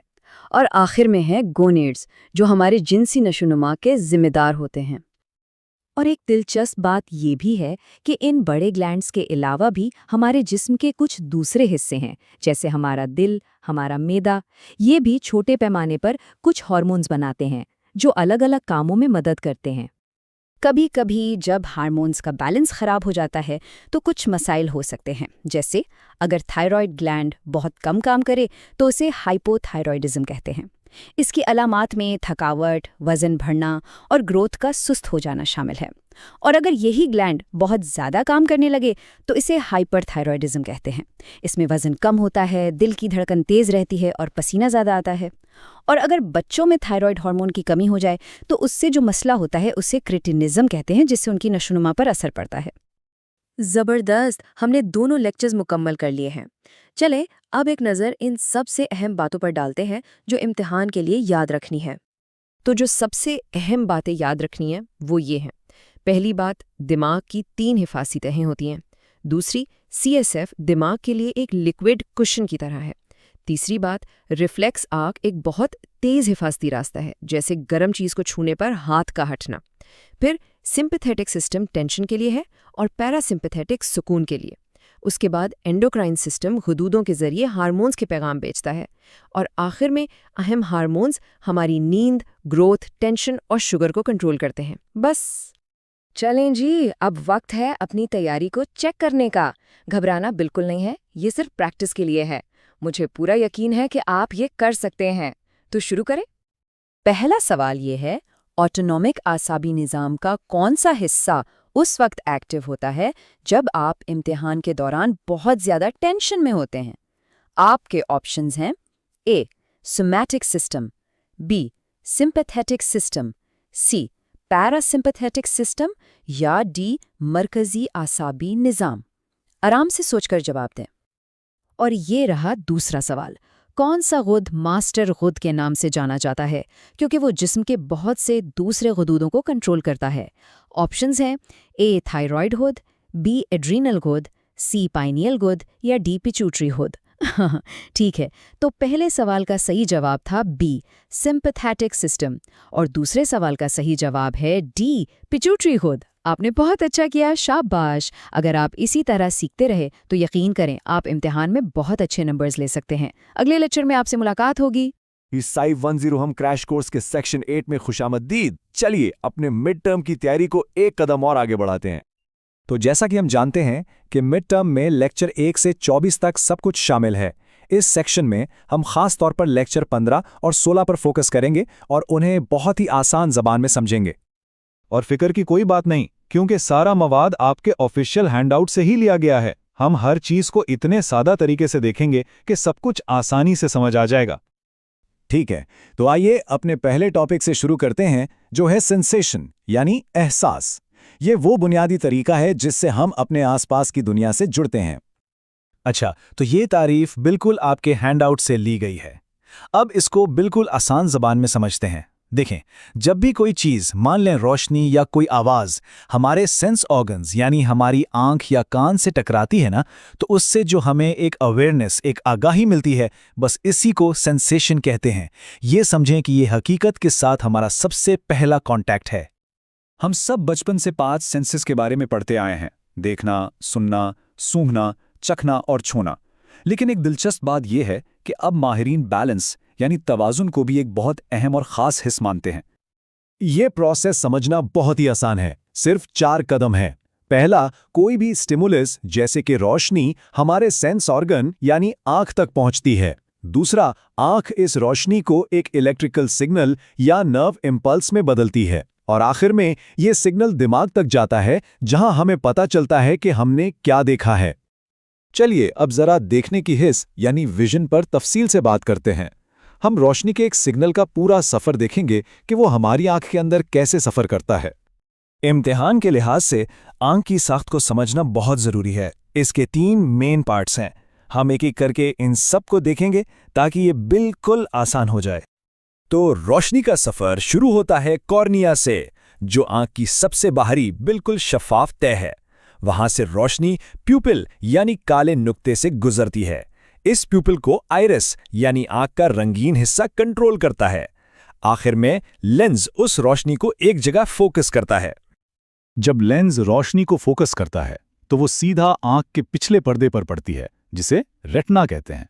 समझ लें कि ये एक सिनेमा स्क्रीन की तरह है और इस स्क्रीन पर 2 बहुत ही खास किस्म के सेल्स होते हैं, रॉड्स और कोन्स। अच्छा, अब इन दोनों का फर्क याद रखना इम्तिहान के लिए बहुत बहुत जरूरी है। देखें, रॉड्स जो है ना वो कम रोशनी में काम करते हैं, जैसे रात के अंधेरे में, और ये सिर्फ ब्लैक एंड व्हाइट दिखाते हैं। दूसरी तरफ हैं कोन्स, जो तेज रोशनी में एक्टिव होते हैं और हमें रंग दिखाने में मदद करते हैं। इसको याद रखने की एक बहुत आसान टिप है, सी से कोन्स और सी से ही कलर। है ना आसान? रंग हमें कैसे नजर आते हैं, इसके लिए एक ट्रिक्रोमैटिक थियरी है। ये कहती है कि हमारी आंख में 3 तरह के कोन्स होते हैं। अगर इनमें से कोई एक भी ठीक से काम ना करे तो उसे कलर ब्लाइंडनेस कहते हैं। और रंगों की पहचान हमारी रोजमर्रा जिंदगी में कितनी जरूरी है ये तो हम सब जानते हैं, जैसे ट्रैफिक लाइट्स को समझने के लिए। बहुत खूब, अब हम आगे बढ़ते हैं लेक्चर 16 की तरफ। इसमें हम सुनने की हिस्स, जिसे ऑडिशन भी कहा जाता है, और अपने जिस्म का तवाज़ुन यानी बैलेंस बरकरार रखने की सलाहियत के बारे में बात करेंगे। तो समात या सुनना क्या है? ये असल में हवा में मौजूद वाइब्रेशंस यानी थिरथराहट को महसूस करने का अमल है। हम इंसान 20 से लेकर 20,000 हर्ट्ज तक की आवाज़ें सुन सकते हैं। हर्ट्ज का मतलब है कि 1 सेकंड में कितनी वाइब्रेशंस हो रही हैं। जैसे हमने आंख में रोशनी का सफर देखा था, बिल्कुल उसी तरह अब हम एक आवाज की लहर का सफर देखेंगे कि वो कान के इन तीनों हिस्सों से कैसे गुजरती है। तो सबसे पहले हमारे कान का बाहरी हिस्सा, जिसे पिन्ना कहते हैं, आवाज की लहरों को इकट्ठा करता है और उन्हें एक नाली ऑडिटोरी कैनाल में भेजता है। ये लहरें कान के पर्दे यानी ईयर ड्रम से टकराती हैं, जिससे वो वाइब्रेट करने लगता है। उसके बाद मिडिल ईयर में 3 छोटी छोटी हड्डियां, हैमर, एनुअल और स्टिरअप, इस वाइब्रेशन को कई गुना ताकतवर बना देती हैं। अब ये ताकतवर वाइब्रेशन अंदरूनी कान में दाखिल होती है, जहां कोक्लिया नाम का एक हिस्सा है। इसमें एक फ्लूइड भरा होता है। जब ये फ्लूइड हिलता है तो इसमें मौजूद छोटे छोटे हेयर सेल्स हरकत करते हैं और वाइब्रेशन को एक दिमागी सिग्नल में बदल देते हैं। और हाँ, एक बात याद रखने वाली है कि अंदरूनी कान में जो सेमी सर्कुलर कनाल्स हैं, इनका काम सुनने में नहीं बल्कि तवाज़ुन बरकरार रखने में है। अच्छा, हम आवाज़ की पिच कैसे पहचानते हैं? इसके लिए 2 मशहूर थियरीज हैं। प्लेस थियरी कहती है कि हमारे कॉक्लिया के मुख्तलिफ हिस्से मुख्तलिफ पिच की आवाज़ों पर रद्द अमल देते हैं, बिल्कुल एक पियानो की तरह। जबकि फ्रीक्वेंसी थियरी कहती है कि आवाज़ की पिच इस बात पर मुनस्सिर है कि दिमाग को नर्व सिग्नल्स कितनी तेज़ी से भेजे जा रहे हैं। चलिए अब हम तवाज़ुन यानी बैलेंस के सिस्टम पर बात करते हैं, जो कि जैसा हमने अभी देखा हमारे अंदरूनी कान में ही मौजूद है। ये सिस्टम बहुत दिलचस्प है। हमारे अंदरूनी कान की सेमी सर्कुलर कैनाल्स में एक फ्लूइड होता है। जब भी हम सर हिलाते हैं, ये फ्लूइड भी हिलता है, जिससे दिमाग को हरकत का सिग्नल मिलता है। इसके अलावा वहाँ ऑटोलिथ्स नाम के छोटे छोटे क्रिस्टल्स भी होते हैं, जो कशिश शकल और सर की पोजीशन के बारे में दिमाग को बताते हैं। ठीक है, अब वक्त है एक छोटी सी प्रैक्टिस का। चलिए कुछ सवाल देखते हैं ताकि पता चले कि हमें कितना समझ आया। पहला सवाल बहुत सीधा है। आँख के रेटिना में वो 2 खास किस्म के सेल्स कौन से थे जो रोशनी को महसूस करते हैं? बिल्कुल दुरुस्त, इनका नाम है रॉड्स और कोन्स। रॉड्स कम रोशनी के लिए और कोन्स रंगीन रोशनी के लिए। ठीक है, अब कान के बारे में एक सवाल। अंदरूनी कान का वो कौन सा हिस्सा है जिसमें फ्लूइड होता है और जो सुनने के अमल के लिए सबसे अहम है? इसका जवाब है कॉक्लिया। ये घोंघे की शक्ल का होता है और यही वो जगह है जहां आवाज दिमागी सिग्नल में तब्दील होती है। बहुत अच्छा, आइए अब जल्दी से इन दोनों लेक्चर्स के सबसे अहम नुकात को एक बार फिर दोहरा लेते हैं। तो ये वो बातें हैं जो बिल्कुल नहीं भूलनी। सेंसेशन का मतलब है हकीकत से हमारा पहला राब्ता। आंख में रॉड्स और कोन्स का काम। कान के 3 हिस्से, आउटर, मिडिल और इनर। और ये कि अंदरूनी कान में कॉक्लिया सुनने के लिए और सेमी सर्कुलर कैनाल्स तवाजुन के लिए होती हैं। ये पॉइंट्स याद रहें तो ये सेक्शन तैयार है। और इसके साथ ही हमारा सेक्शन 8 मुकम्मल हो गया। बहुत खूब, तैयारी बिल्कुल सही ट्रैक पर है। हौसला बुलंद रखें, अगला सेक्शन भी हम इसी तरह आसानी से मुकम्मल करेंगे। PSY 10-1 mid term crash course के सेक्शन 9 में खुशामदीद। अच्छा, तो इस हिस्से में हम बात करने वाले हैं परसेप्शन यानी इदराक पर। याद रहे कि मिड टर्म में लेक्चर्स 1 से 24 तक शामिल हैं और हम हर सेक्शन में 2 लेक्चर्स कवर कर रहे हैं। तो आज बारी है लेक्चर 17 और 18 को समझने की। और हाँ, सारा का सारा मवाद आपके ऑफिशियल PSY 101 हैंडआउट से ही लिया गया है। बिल्कुल परेशान नहीं होना, हम हर चीज को बहुत आराम से एक एक कदम करके समझेंगे। अगर आज से पहले कुछ भी नहीं पढ़ा ना, तब भी कोई फिक्र की बात नहीं, सब समझ में आ जाएगा। बस रिलैक्स होकर ध्यान से सुनना है।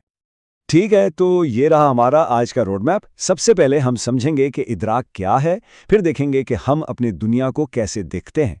उसके बाद इम्तिहान के लिए कुछ हल्की पुल्की प्रैक्टिस करेंगे और आखिर में एक बहुत ही तफसीली रीकैप होगा ताकि सब कुछ दिमाग में पक्का हो जाए। चलें जी, लेक्चर 17 शुरू करते हैं। सबसे पहला और बुनियादी सवाल, ये परसेप्शन, ये इदराक आखिर है क्या? आइए इसको समझते हैं। देखें, परसेप्शन का मतलब सिर्फ देखना नहीं होता, ये एक पूरा ज़हनी अमल है जिसके 3 स्टेप्स हैं। मिसाल से समझते हैं। फर्ज करें कि कोई एक बहुत मसरूफ बाजार में है। पहला स्टेप है सिलेक्टिंग, मतलब दिमाग हजारों आवाज़ों में से सिर्फ अपने दोस्त की आवाज़ पर तवज्जो देगा। दूसरा स्टेप है ऑर्गेनाइजिंग, दिमाग इस आवाज़ के टुकड़ों को जोड़कर एक मतलब वाला जुमला बनाएगा। और तीसरा स्टेप है इंटरप्रीटिंग, यानी अपने तजुर्बे की बुनियाद पर यह समझना कि अच्छा, दोस्त मुझे बुला रहा है। तो यह है पूरा प्रोसेस, सिलेक्टिंग, ऑर्गेनाइजिंग और इंटरप्रीटिंग। ग्रेगोरी की ये तारीफ बड़ी ज़बरदस्त है। इसका सादा सा मतलब यह है कि हमारा दिमाग कोई खाली डब्बा नहीं है जो बस मालूमात वसूल करता रहे। नहीं, बल्कि ये एक जासूस की तरह एक्टिवली खुद से उस मालूमात के मानी तलाश करता है। दिमाग हर वक्त ये कोशिश करता है कि जो कुछ हम देख या सुन रहे हैं, इसका असल मतलब क्या है। अच्छा, हमारा इदराक कई चीज़ों से बदल सकता है। पहली है इंटेंसिटी। एक हल्की सी आवाज़ के मुकाबले में एक तेज़ धमाके पर हमारी तवज्जो फौरन जाएगी, है ना? दूसरी चीज़ है पास्ट एक्सपीरियंस, यानी माजी का तजर्बा। अगर किसी को बचपन में कुत्ते ने काटा हो तो उसे हर कुत्ता खतरनाक ही लगेगा। तीसरा है अटेंशन। अगर कोई बहुत ध्यान से क्रिकेट मैच देख रहा है तो हो सकता है उसे कमरे में मौजूद किसी की बात सुनाई ही ना दे। चौथा है मोटिवेशन। जब सख्त प्यास लगी हो ना, तो दूर से पानी की बोतल बिल्कुल साफ नजर आ जाती है। और पांचवा है इमोशनल स्टेट, यानी जज्बाती कैफियत। जब कोई उदास होता है तो उसे अच्छे से अच्छे लतीफे पर भी हंसी नहीं आती। अब बात करते हैं गेस्टाल्ट उसूलों की। ये समझें कि ये हमारे दिमाग के कुछ खुदकार कवानीन हैं, कुछ रूल्स हैं जिनकी मदद से दिमाग चीज़ों को टुकड़ों में नहीं बल्कि एक मुकम्मल होल तस्वीर के तौर पर देखता है। ये बहुत दिलचस्प है। आइए इन उसूलों को बहुत ही आसान मिसालों से समझते हैं। सिमिलैरिटी, यानी एक जैसा होना। जब क्रिकेट टीम को देखते हैं तो एक ही रंग की शर्ट वाले सारे खिलाड़ी एक ग्रुप लगते हैं। प्रॉक्सिमिटी, यानी करीब होना। एक मेज पर जो किताबें और पेन साथ साथ पड़े हैं वो एक ही शख्स का सामान लगते हैं, चाहे वो अलग अलग लोगों के हों। क्लोजर, मतलब हमारा दिमाग खाली जगह खुद भर लेता है। अगर कोई दायरा थोड़ा सा टूटा हुआ भी हो ना, हमारा दिमाग उसे मुकम्मल दायरा ही देखेगा। और फिगर ग्राउंड, जब ये अल्फाज पढ़े जा रहे हैं तो ये अल्फाज फिगर हैं और ये जो सफ़ेद स्क्रीन है ये ग्राउंड यानी पस मंजर है। बहुत खूब, लेक्चर 17 मुकम्मल हो गया। अब लेक्चर 18 की तरफ बढ़ते हैं। इसमें हम देखेंगे कि हमारा दिमाग गहराई, सबात और ये जो बसरी धोखे होते हैं ना, इल्यूजन्स, इनको कैसे समझता है। डेप्थ परसेप्शन का बहुत सादा मतलब है दुनिया को 3D में देखने की सलाहियत। इसी की वजह से हम ये फैसला कर पाते हैं कि कोई चीज़ हमसे कितनी दूर है या कितनी करीब। तो हमारा दिमाग गहराई को समझने के लिए ना 2 तरह के इशारे या क्यूज़ इस्तेमाल करता है। एक है मोनोक्यूलर क्यूज़, ये वो इशारे हैं जिनके लिए सिर्फ एक आंख भी काफ़ी है। और दूसरे हैं बायनोक्यूलर क्यूज़, जिनके लिए दोनों आंखों का एक साथ काम करना लाजमी है। मोनोक्यूलर क्यूज़ की कुछ मिसालें देखते हैं। रिलेटिव साइज, इसका मतलब है कि जो चीज़ दूर होती हैं वो छोटी नज़र आती हैं। इंटरपोजिशन, यानी अगर एक चीज़ दूसरी के आगे आ जाए तो जो आगे वाली है वो करीब महसूस होती है। लीनियर पर्सपेक्टिव की सबसे अच्छी मिसाल रेलवे की पटरियां हैं, जो दूर जाकर ऐसे लगता है जैसे मिल रही हैं। इसी तरह रोशनी और साया और किसी भी सतह की बनावट भी हमें फासले का अंदाज़ा लगाने में मदद देती है। अब वो इशारे जिनके लिए दोनों आंखें चाहिए। पहला है रेटिनल डिस्पैरिटी। इसका आसान मतलब यह है कि हमारी दाईं आंख और बाईं आंख एक ही चीज को थोड़ा सा मुख्तलिफ एंगल से देखती हैं। दिमाग इन दो अलग तस्वीरों को जोड़कर गहराई का अंदाजा लगा लेता है। दूसरा है कन्वर्जेंस। अच्छा, एक काम करें, अपनी एक उंगली को आंखों के सामने रखें और आहिस्ता आहिस्ता नाक के करीब लाएं। महसूस हुआ कि आंखों पर कैसे खिंचाव पड़ा? इसी खिंचाव से दिमाग को पता चलता है कि उंगली कितनी करीब आ गई है। परसेप्चुअल कॉन्स्टेंसी हमारे दिमाग की एक कमाल की सलाहियत है।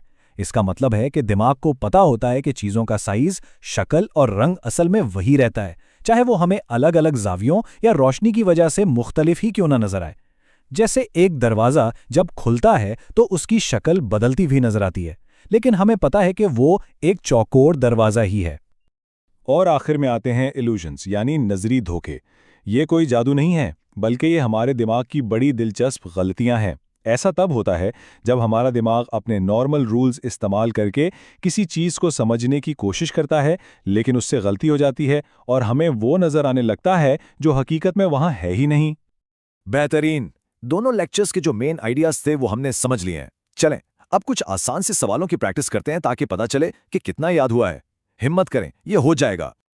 पहला सवाल, जब रेलवे की दो मुतवाज़ी पटरियां दूर जाकर मिलती हुई नजर आती हैं तो ये गहराई के किस इशारे की मिसाल है? आराम से सोचें। इसका जवाब है लीनियर पर्सपेक्टिव, और ये एक मोनोक्यूलर क्यू है, यानी वो इशारा जिसे सिर्फ एक आंख से भी देखा जा सकता है। दूसरा सवाल, जब कोई नामुकम्मल दायरा नजर आए और दिमाग इस खाली जगह को खुद से भरकर उसे एक मुकम्मल दायरे के तौर पर देखे तो गेस्टाल्ट का कौन सा उसूल काम कर रहा होता है?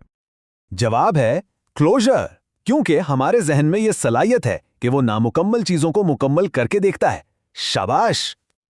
अच्छा जी, अब हम आ गए हैं अपने सबसे अहम हिस्से की तरफ, यानी हमारा फाइनल रिकैप।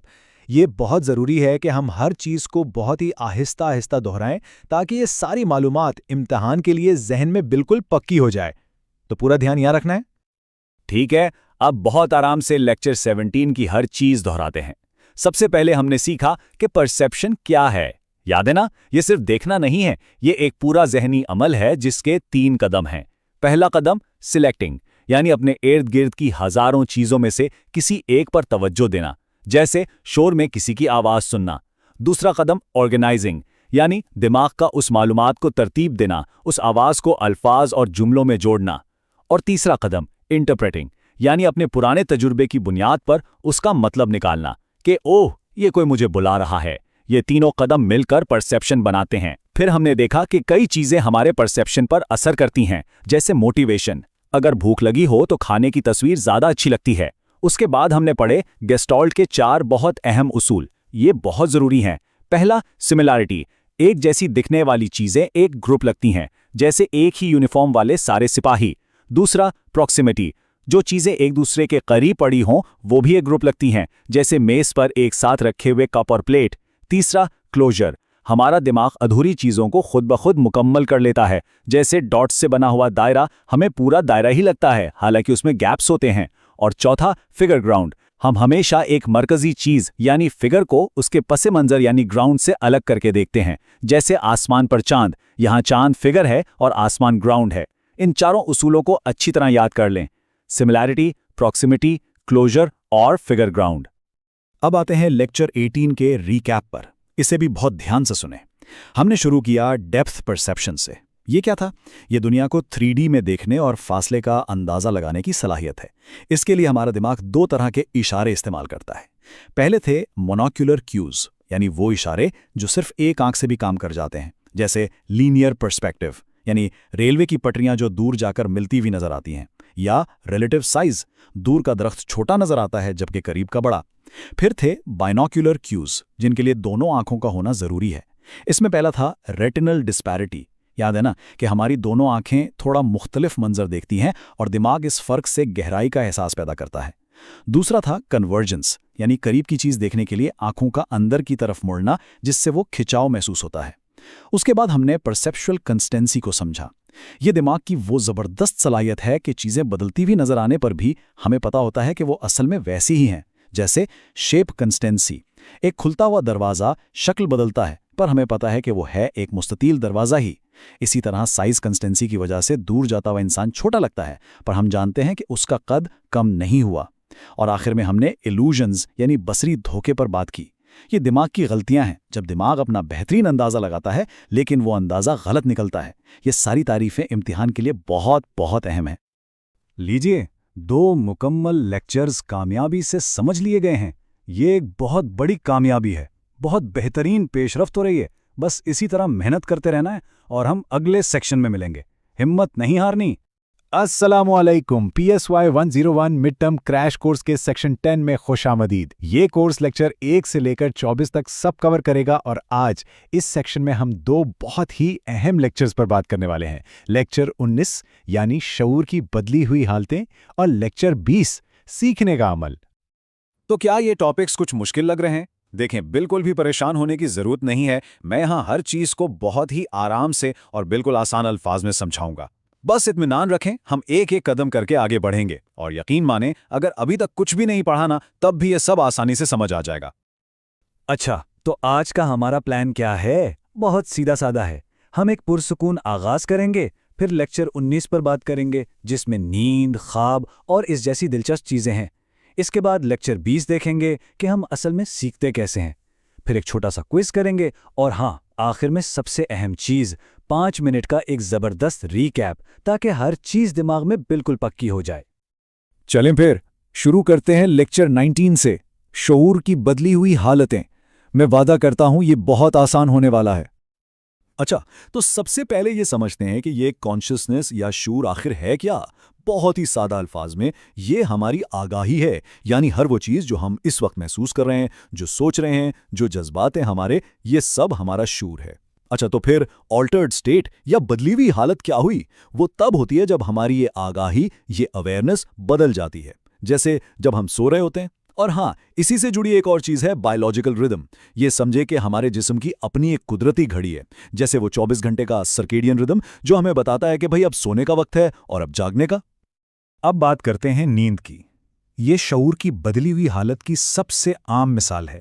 हमारी नींद का जो सफ़र है ना, उसके 2 अहम हिस्से हैं। पहला हिस्सा कहलाता है NREM यानी नॉन रेम स्लीप, जिसमें ये 4 स्टेजेस आते हैं। स्टेज 1 बहुत हल्की सी नींद होती है, फिर स्टेज 2 में थोड़ी गहरी होती है और स्टेज 4 तक पहुंचते पहुंचते नींद इतनी गहरी हो जाती है कि किसी को जगाना भी मुश्किल हो जाता है। अब ये स्लाइड बहुत अहम है, ख़ास तौर पे इम्तिहान के लिए। इसमें नींद की 2 किस्मों का मवाजना किया गया है। एक तरफ है NRM नींद, यानी वो पहले 4 स्टेजेस। इसमें हमारा जिस्म आराम करता है, खुद को रिपेयर करता है, सांस और दिल की धड़कन भी एकदम सुस्त और रेगुलर होती है। दूसरी तरफ है REM नींद, यानी ख्वाबों वाली नींद। इसमें हमारा दिमाग बहुत एक्टिव होता है, सांस और दिल की धड़कन तेज हो सकती है और सबसे मज़े की बात, सबसे वाजिल ख्वाब हमें इसी स्टेज में आते हैं। और ये बात तो एग्जाम के लिए बहुत ही ज़्यादा ज़रूरी है। नींद इतनी अहम क्यों है? क्योंकि जब नींद पूरी नहीं होती तो थकावट होती है, चिड़चिड़ापन होता है, पढ़ाई पर तवज्जो देना बहुत मुश्किल हो जाता है। जैसे नींद हमारे दिमाग को आराम देती है ना, वैसे ही हिप्नोसिस और मुराकबा भी शऊर को बदलकर जहनी सुकून और तवज्जो बढ़ाने में मददगार साबित होते हैं। हिप्नोसिस में इंसान गहरी तवज्जो की हालत में होता है, जबकि मुराकबा जहन को पुरसुकून करने की एक प्रैक्टिस है। ख्वाबों के बारे में 3 बड़ी थियरीज हैं जो हमें याद रखनी है। पहली है लाशूरी ख्वाहिशात की तकमील। ये कहती है कि ख्वाब हमारी छुपी हुई ख्वाहिशात को इशारों में दिखाते हैं। दूसरी है रिवर्स लर्निंग थियरी। इसके मुताबिक ख्वाब हमारे दिमाग की सफाई करते हैं, जैसे गैर ज़रूरी मालूमात को डिलीट कर देना। और तीसरी है बका के लिए ख्वाबों का नज़रिया, जिसका मानना है कि ख्वाब हमें दिन भर की मालूमात को प्रोसेस करने और मसाइल हल करने में मदद देते हैं।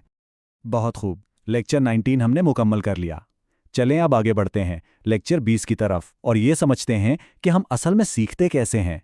और हाँ, ये याद रखिएगा कि जिस तरह नींद और ख्वाब कुदरती तौर पर हमारे शऊर को बदलते हैं, कुछ अद्वियात या मंशियात भी ये काम मसनूई तौर पर कर सकती हैं, जैसे सुकून देने वाली दवाएं या जोश दिलाने वाली और वहम पैदा करने वाली अद्वियात। तो सीखना या लर्निंग है क्या? बिल्कुल सादा अल्फाज में, ये हमारे तजर्बे की वजह से हमारे रवैये में आने वाली एक मुस्तकिल तब्दीली है। अच्छा, सीखने का एक बहुत अहम तरीका है क्लासिकल कंडीशनिंग। इसमें होता यह है कि दो चीज़ों को आपस में जोड़ा जाता है, यहाँ तक कि एक चीज़ दूसरी का रद्द-ए-अमल पैदा करने लगती है। जैसे पावलोव का मशहूर तजर्बा था। उसमें कुत्ते ने घंटी की आवाज़ को खाने के साथ जोड़ना सीख लिया और फिर सिर्फ घंटी की आवाज़ पर ही उसके मुंह में पानी आने लगा। सीखने का दूसरा बड़ा तरीका है ऑपरेंट कंडीशनिंग। ये तो बहुत ही आसान है। इसमें हम अपने काम के नतीजों से सीखते हैं। अगर किसी काम का नतीजा अच्छा निकले, मतलब इनाम मिले, तो हम वो काम दोबारा करते हैं। इसे कहते हैं रीइंफोर्समेंट। और अगर नतीजा बुरा निकले यानी सजा मिले, तो हम वो काम छोड़ लेते हैं। इसे कहते हैं पनिशमेंट। है ना आसान? सीखने का एक और बड़ा दिलचस्प तरीका है ऑब्जर्वेशनल लर्निंग, यानी मुशाहिदे से सीखना। इसमें हम बस दूसरों को देखकर सीख जाते हैं। जैसे कोई छोटा बच्चा अपने बड़ों को देखकर जूतों के तस्बे बांधना सीखता है। देखा आपने, जब हम इन बड़े बड़े मुश्किल लगने वाले आइडियाज़ को ऐसे छोटे छोटे हिस्सों में तोड़कर समझते हैं तो ये कितने आसान हो जाते हैं। आप बहुत अच्छा कर रहे हैं। अब आते हैं कॉग्निटिव अप्रोच पर। यह अप्रोच कहती है कि सीखना सिर्फ रद्द-ए-अमल या आदत नहीं है, नहीं, बल्कि ये एक ज़हनी अमल है। इसमें हमारी सोच, हमारी समझ शामिल होती है। इसकी बेहतरीन मिसाल है इनसाइट, यानी बसीरत। आप जानते हैं वो आहा वाला मोमेंट, जब अचानक से दिमाग में बत्ती जलती है और मसले का हल सामने आ जाता है। बस वही इनसाइट लर्निंग है। और आखिर में ये भी याद रखें कि कुछ चीज़ें हमारे सीखने पर बहुत असर डालती हैं, जैसे हमारी मोटिवेशन कितनी है, हम प्रैक्टिस करते हैं या नहीं, और हमारे आसपास का माहौल कैसा है। चलें जी, अब वक्त हो गया है एक छोटे से क्विज का। घबराना बिल्कुल नहीं, ये सिर्फ ये चेक करने के लिए है कि हमें कितना समझ आया। पहला सवाल, नींद की किस हालत में हमें सबसे वाज़ेह ख्वाब आते हैं? स्टेज 1 में, स्टेज 4 में, रेम स्लीप में या सब में बराबर? दूसरा सवाल, ख्वाबों की कौन सी थ्योरी ये कहती है कि ख्वाब हमारे दिमाग से गैर ज़रूरी मालूमात को साफ करने का एक तरीका है? क्या वो ड्रीम्स फॉर सर्वाइवल थ्योरी है, रिवर्स लर्निंग है, या फिर अनकॉन्शियस विश फुलफिलमेंट? और आखिरी सवाल, किसी मसले का हल अचानक से जहन में आ जाना, जैसा कि कोहलर के तजुर्बे में बंदरों के साथ हुआ था, इसे क्या कहते हैं? क्या ये थिंकिंग है, ड्रीमिंग है, इनसाइट है या कॉन्शियसनेस है? चलें अब जवाबात देखते हैं। पहले सवाल का सही जवाब है सी, रेम स्लीप। दूसरे का जवाब है बी, रिवर्स लर्निंग। और तीसरे सवाल का जवाब है सी, इनसाइट। अगर जवाबात ठीक थे तो बहुत ही ज़बरदस्त, और अगर नहीं तो कोई मसला नहीं, क्योंकि अब हम हर चीज़ को एक बार फिर दोहराने वाले हैं। अच्छा जी, अब इस सेशन का सबसे अहम हिस्सा आ रहा है। अगले 5 मिनट में हम हर चीज़ को बहुत आराम से और तफसील से दोहराएंगे, ताकि ये सारी मालूमात इम्तिहान के लिए आपके जहन में बिल्कुल पुख्ता हो जाएं। ठीक है, तो लेक्चर 19 का खुलासा। सबसे अहम बातें ये हैं। शऊर यानी कॉन्शियसनेस हमारी अपने और अपने माहौल के बारे में आगाही का नाम है। बदली हुई हालतें यानी ऑल्टर्ड स्टेट्स तब होती हैं जब ये आगाही बदल जाती है, जैसे नींद में या हिप्नोसिस में। हमारे जिस्म की एक 24 घंटे की कुदरती घड़ी है जिसे सर्केडियन रिदम कहते हैं। नींद के 2 मेन हिस्से हैं, NREM के 4 स्टेजेस और एक REM स्टेज जहां में ख्वाब आते हैं। और याद रखें, इम्तिहान के लिए अच्छी नींद बहुत ज़रूरी है। ख्वाबों के बारे में हमने 3 नज़रियात पढ़े, लाशऊरी ख्वाहिशात की तकमील, रिवर्स लर्निंग और बका के लिए ख्वाब। हिप्नोसिस गहरी तवज्जो की हालत है, मुराकबा जहन को पुरसुकून करने की तकनीक है, और आखिर में कुछ मंशियात जैसे स्टिमुलेंट्स और डिप्रेसेंट्स भी शऊर को बदल सकती हैं। और अब लेक्चर 20 के अहम नुकात। सीखना यानी लर्निंग हमारे तजुर्बे की वजह से हमारी रवैये में आने वाली एक मुस्तकिल तब्दीली है। क्लासिकल कंडीशनिंग में एक न्यूट्रल स्टिमुलस को एक रद्द-ए-अमल के साथ जोड़ा जाता है, जैसे पावलोव के कुत्ते वाला तजुर्बा। ऑपरेंट कंडीशनिंग में रवैये को इनाम या सज़ा से कंट्रोल किया जाता है। ऑब्जर्वेशनल लर्निंग दूसरों को देखकर सीखना है, और कॉग्निटिव अप्रोच ये कहती है कि सीखने में हमारी सोच और समझ शामिल होती है, जिसकी एक मिसाल इनसाइट या वो आहा वाला लम्हा है। और हाँ, मोटिवेशन, प्रैक्टिस और माहौल हमारे सीखने के अमल को बहुत बेहतर बनाते हैं। शाबाश, आपने ये सेक्शन मुकम्मल कर लिया और आपको ये समझ भी आ गया है। बस यही एतमाद अपने इम्तिहान में लेकर जाना है। आप ये बिल्कुल कर सकते हैं। हमारी अगली निशिस्त में हम लेक्चर 21 और लेक्चर 22 को कवर करेंगे। तब तक अपना ख्याल रखिए और पढ़ते रहिए। अल्लाह हाफ़िज़।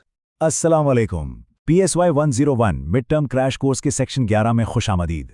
चलें, आज कुछ बहुत अहम मौज़ूआत को समझते हैं ताकि इम्तिहान की तैयारी बेहतरीन हो सके। देखें, बिल्कुल फिक्र नहीं करनी। अगर अब तक कुछ भी नहीं पढ़ा ना, तब भी कोई मसला नहीं है। सब कुछ बहुत आसानी से समझ आएगा, बस आराम से सुनते जाएं। हमारा मकसद भागना नहीं है, बल्कि समझना है। हम हर चीज़ को छोटे छोटे आसान हिस्सों में तोड़कर सीखेंगे, ठीक है? चलें जी, तो ये है हमारा सेक्शन 11। ये PSY 101 mid term crash course का हिस्सा है और आज हम लेक्चर 21 और 22 के सबसे अहम नुकात को देखेंगे। तो आज हम क्या करने वाले हैं? सबसे पहले हम ऑपरेंट कंडीशनिंग को समझेंगे, फिर देखेंगे कि कॉग्निटिव अप्रोच क्या होता है। इसके बाद थोड़ी सी प्रैक्टिस करेंगे और आखिर में सब कुछ एक बार फिर से दोहराएंगे ताकि अच्छी तरह याद हो जाए। तो आइए लेक्चर 21 से शुरू करते हैं। ऑपरेंट कंडीशनिंग, ये सारा कुछ इस बारे में है कि हमारे कामों के जो नतीजे निकलते हैं ना, वो हमारे रवैये को कैसे बदलते हैं। बहुत ही आसान लफ्जों में ऑपरेंट कंडीशनिंग का मतलब ये है कि हम वो काम बार बार करते हैं जिनका नतीजा अच्छा निकलता है और उन कामों से बचते हैं जिनका नतीजा बुरा निकलता है। बस इतनी सी बात है और ये नजरिया BF स्किनर ने पेश किया था। अच्छा, अब ये स्लाइड बहुत जरूरी है। बस ये दो लफ्ज समझ लें। पहला है रीइंफोर्समेंट यानी कुमक, ये किसी भी रवैये को बढ़ाती है, और दूसरा है पनिशमेंट यानी सजा, ये किसी भी रवैये को कम करती है। बस यही इस पूरे लेक्चर का निचोड़ है। तो रीइंफोर्समेंट क्या है? कोई भी ऐसी चीज जो इस बात का इम्कान बढ़ा दे कि कोई काम दोबारा किया जाएगा। याद रखें, रीइंफोर्समेंट का मकसद हमेशा रवैयों को बढ़ाना होता है, चाहे वो पॉजिटिव हो या नेगेटिव। चलें इसको मिसालों से समझते हैं ताकि बिल्कुल साफ हो जाए। पॉजिटिव रीइंफोर्समेंट का मतलब है कि हम कोई अच्छी चीज शामिल करते हैं, जैसे कमरा साफ करने पर पैसे मिलना। नेगेटिव रीइंफोर्समेंट का मतलब है कि हम कोई बुरी चीज हटा देते हैं, जैसे सीट बेल्ट लगाई तो गाड़ी की जो टेंटें थी वो बंद हो गई। दोनों सूरतों में कमरा साफ करने और सीट बेल्ट पहनने का रवैया बढ़ेगा। याद रखें, रीइंफोर्समेंट हमेशा रवैये को मजबूत करती हैं। अब आते हैं सजा यानी पनिशमेंट पर। इसका मकसद किसी भी रवैये को कम करना होता है। ये रीइंफोर्समेंट का बिल्कुल उल्ट है। मिसाल के तौर पर, जब एक बच्चा गलती करता है और उससे डांट पड़ती है या उसे थोड़ी देर के लिए अकेले बिठा दिया जाता है, तो इस बात का इम्कान कम हो जाता है कि वो काम दोबारा करे। अच्छा, तो ये जो इनाम या रिवॉर्ड है, ये हमेशा एक जैसा नहीं दिया जाता। कंटिन्यूस शेड्यूल का मतलब है कि हर अच्छे काम पर फौरन इनाम मिलता है। ये कुछ नया सिखाने के लिए बहुत अच्छा है, जबकि पार्शियल शेड्यूल का मतलब है कि इनाम कभी कभार मिलता है। ये रवैये को लंबे अरसे तक कायम रखने के लिए ज्यादा मौसर है। इस लेक्चर के दो आखिरी अहम तस्वुरात हैं। एक है शेपिंग, इसका मतलब है किसी मुश्किल काम को छोटे छोटे हिस्सों में तोड़कर सिखाना और हर हिस्से पर इनाम देना। दूसरा है एक्सटिंक्शन, यह तब होता है जब किसी रवैये पर इनाम मिलना बंद हो जाए तो वो रवैया भी आहिस्ता आहिस्ता खत्म हो जाता है। जबरदस्त, लेक्चर 21 हो गया। अब हम लेक्चर 22 की तरफ बढ़ते हैं, यानी कॉग्निटिव अप्रोच। ये नजरिया इस बात पर है कि हमारे दिमाग के अंदर क्या चल रहा है, हमारी सोच, हमारी यादें, ये सब हमारे रवैये पर कैसे असरअंदाज होती हैं। तो कॉग्निटिव अप्रोच क्या है? ये नफ्सियात का वो नजरिया है जो हमारे दिमागी कामों को समझने की कोशिश करता है। एक बहुत आसान मिसाल से समझें, अगर हमारा दिमाग एक कंप्यूटर का हार्डवेयर है तो हमारी सोच और हमारा जहन उसका सॉफ्टवेयर है। अच्छा, हमारी सोच दो बुनियादी चीज़ों से बनती है। एक है मेंटल इमेजेस, यानी हमारे जहन में जो तस्वीरें बनती हैं, और दूसरे हैं कॉन्सेप्ट्स, यानी चीज़ों को ग्रुप्स में बांटना। जैसे जब हम फल कहते हैं तो जहन में सेब, केला, आम सब आ जाते हैं ना, तो फल एक कॉन्सेप्ट है। इसी तरह फर्नीचर भी एक कॉन्सेप्ट है। कॉग्निटिव माहिरीन के मुताबिक हम कोई भी मसला 3 मरहलों में हल करते हैं। पहला कदम, हम मसले को ठीक से समझते हैं। दूसरा कदम, हम उसके मुमकिना हल सोचते हैं। और तीसरा और आखिरी कदम, हम देखते हैं कि कौन सा हल सबसे बेहतर काम करेगा। यहां तक हमने आधा सफर तय कर लिया है और आप बहुत अच्छा कर रहे हैं। देखा, ये चीजें लगती मुश्किल हैं, लेकिन जब हम उन्हें इस तरह आराम से समझते हैं तो ये काफी आसान हो जाती हैं। शाबाश। चलें जी, अब थोड़ी सी मश्क का वक्त है। देखते हैं कि हमें कितना समझ आया है। घबराना नहीं है, ये सिर्फ अपनी समझ को पक्का करने के लिए है। पहला सवाल, एक बच्चे को उसका कमरा साफ करने पर कैंडी देना, ये किस चीज की मिसाल है? पॉजिटिव रीइंफोर्समेंट की, नेगेटिव रीइंफोर्समेंट की या सजा की? सवाल नंबर 2, अगर कोई रवैया इसलिए खत्म हो जाए क्योंकि उस पर इनाम मिलना बंद हो गया है, तो इस अमल को क्या कहेंगे? शेपिंग, एक्सटिंक्शन या सजा? ठीक है। सवाल नंबर 3, कॉग्निटिव अप्रोच का फोकस किस चीज पर होता है? लाशऊरी कुव्वतों पर, सिर्फ नजर आने वाले रवैये पर, या हमारे अंदरूनी जहनी अमल पर? और आखिरी सवाल, जब हम चीज़ों को जानवर या गाड़ियों जैसे ग्रुप्स में डालते हैं तो हम क्या इस्तेमाल कर रहे होते हैं? मेंटल इमेजेस, कॉन्सेप्ट्स या शेपिंग? चलें अब जवाबात देखते हैं। पहले सवाल का जवाब है ए, पॉजिटिव रिइंफोर्समेंट, क्योंकि हम एक अच्छी चीज यानी कैंडी दे रहे हैं। दूसरे का जवाब है बी, एक्सटिंक्शन, क्योंकि इनाम हटाने से रवैया खत्म हो रहा है। तीसरे का जवाब है सी, अंदरूनी जहनी अमल, क्योंकि कॉग्निटिव अप्रोच सोचने पर फोकस करता है। और चौथे का जवाब है बी, कॉन्सेप्ट्स, क्योंकि हम मालूमात को कैटेगरीज में डाल रहे हैं। जबरदस्त। बहुत अच्छा।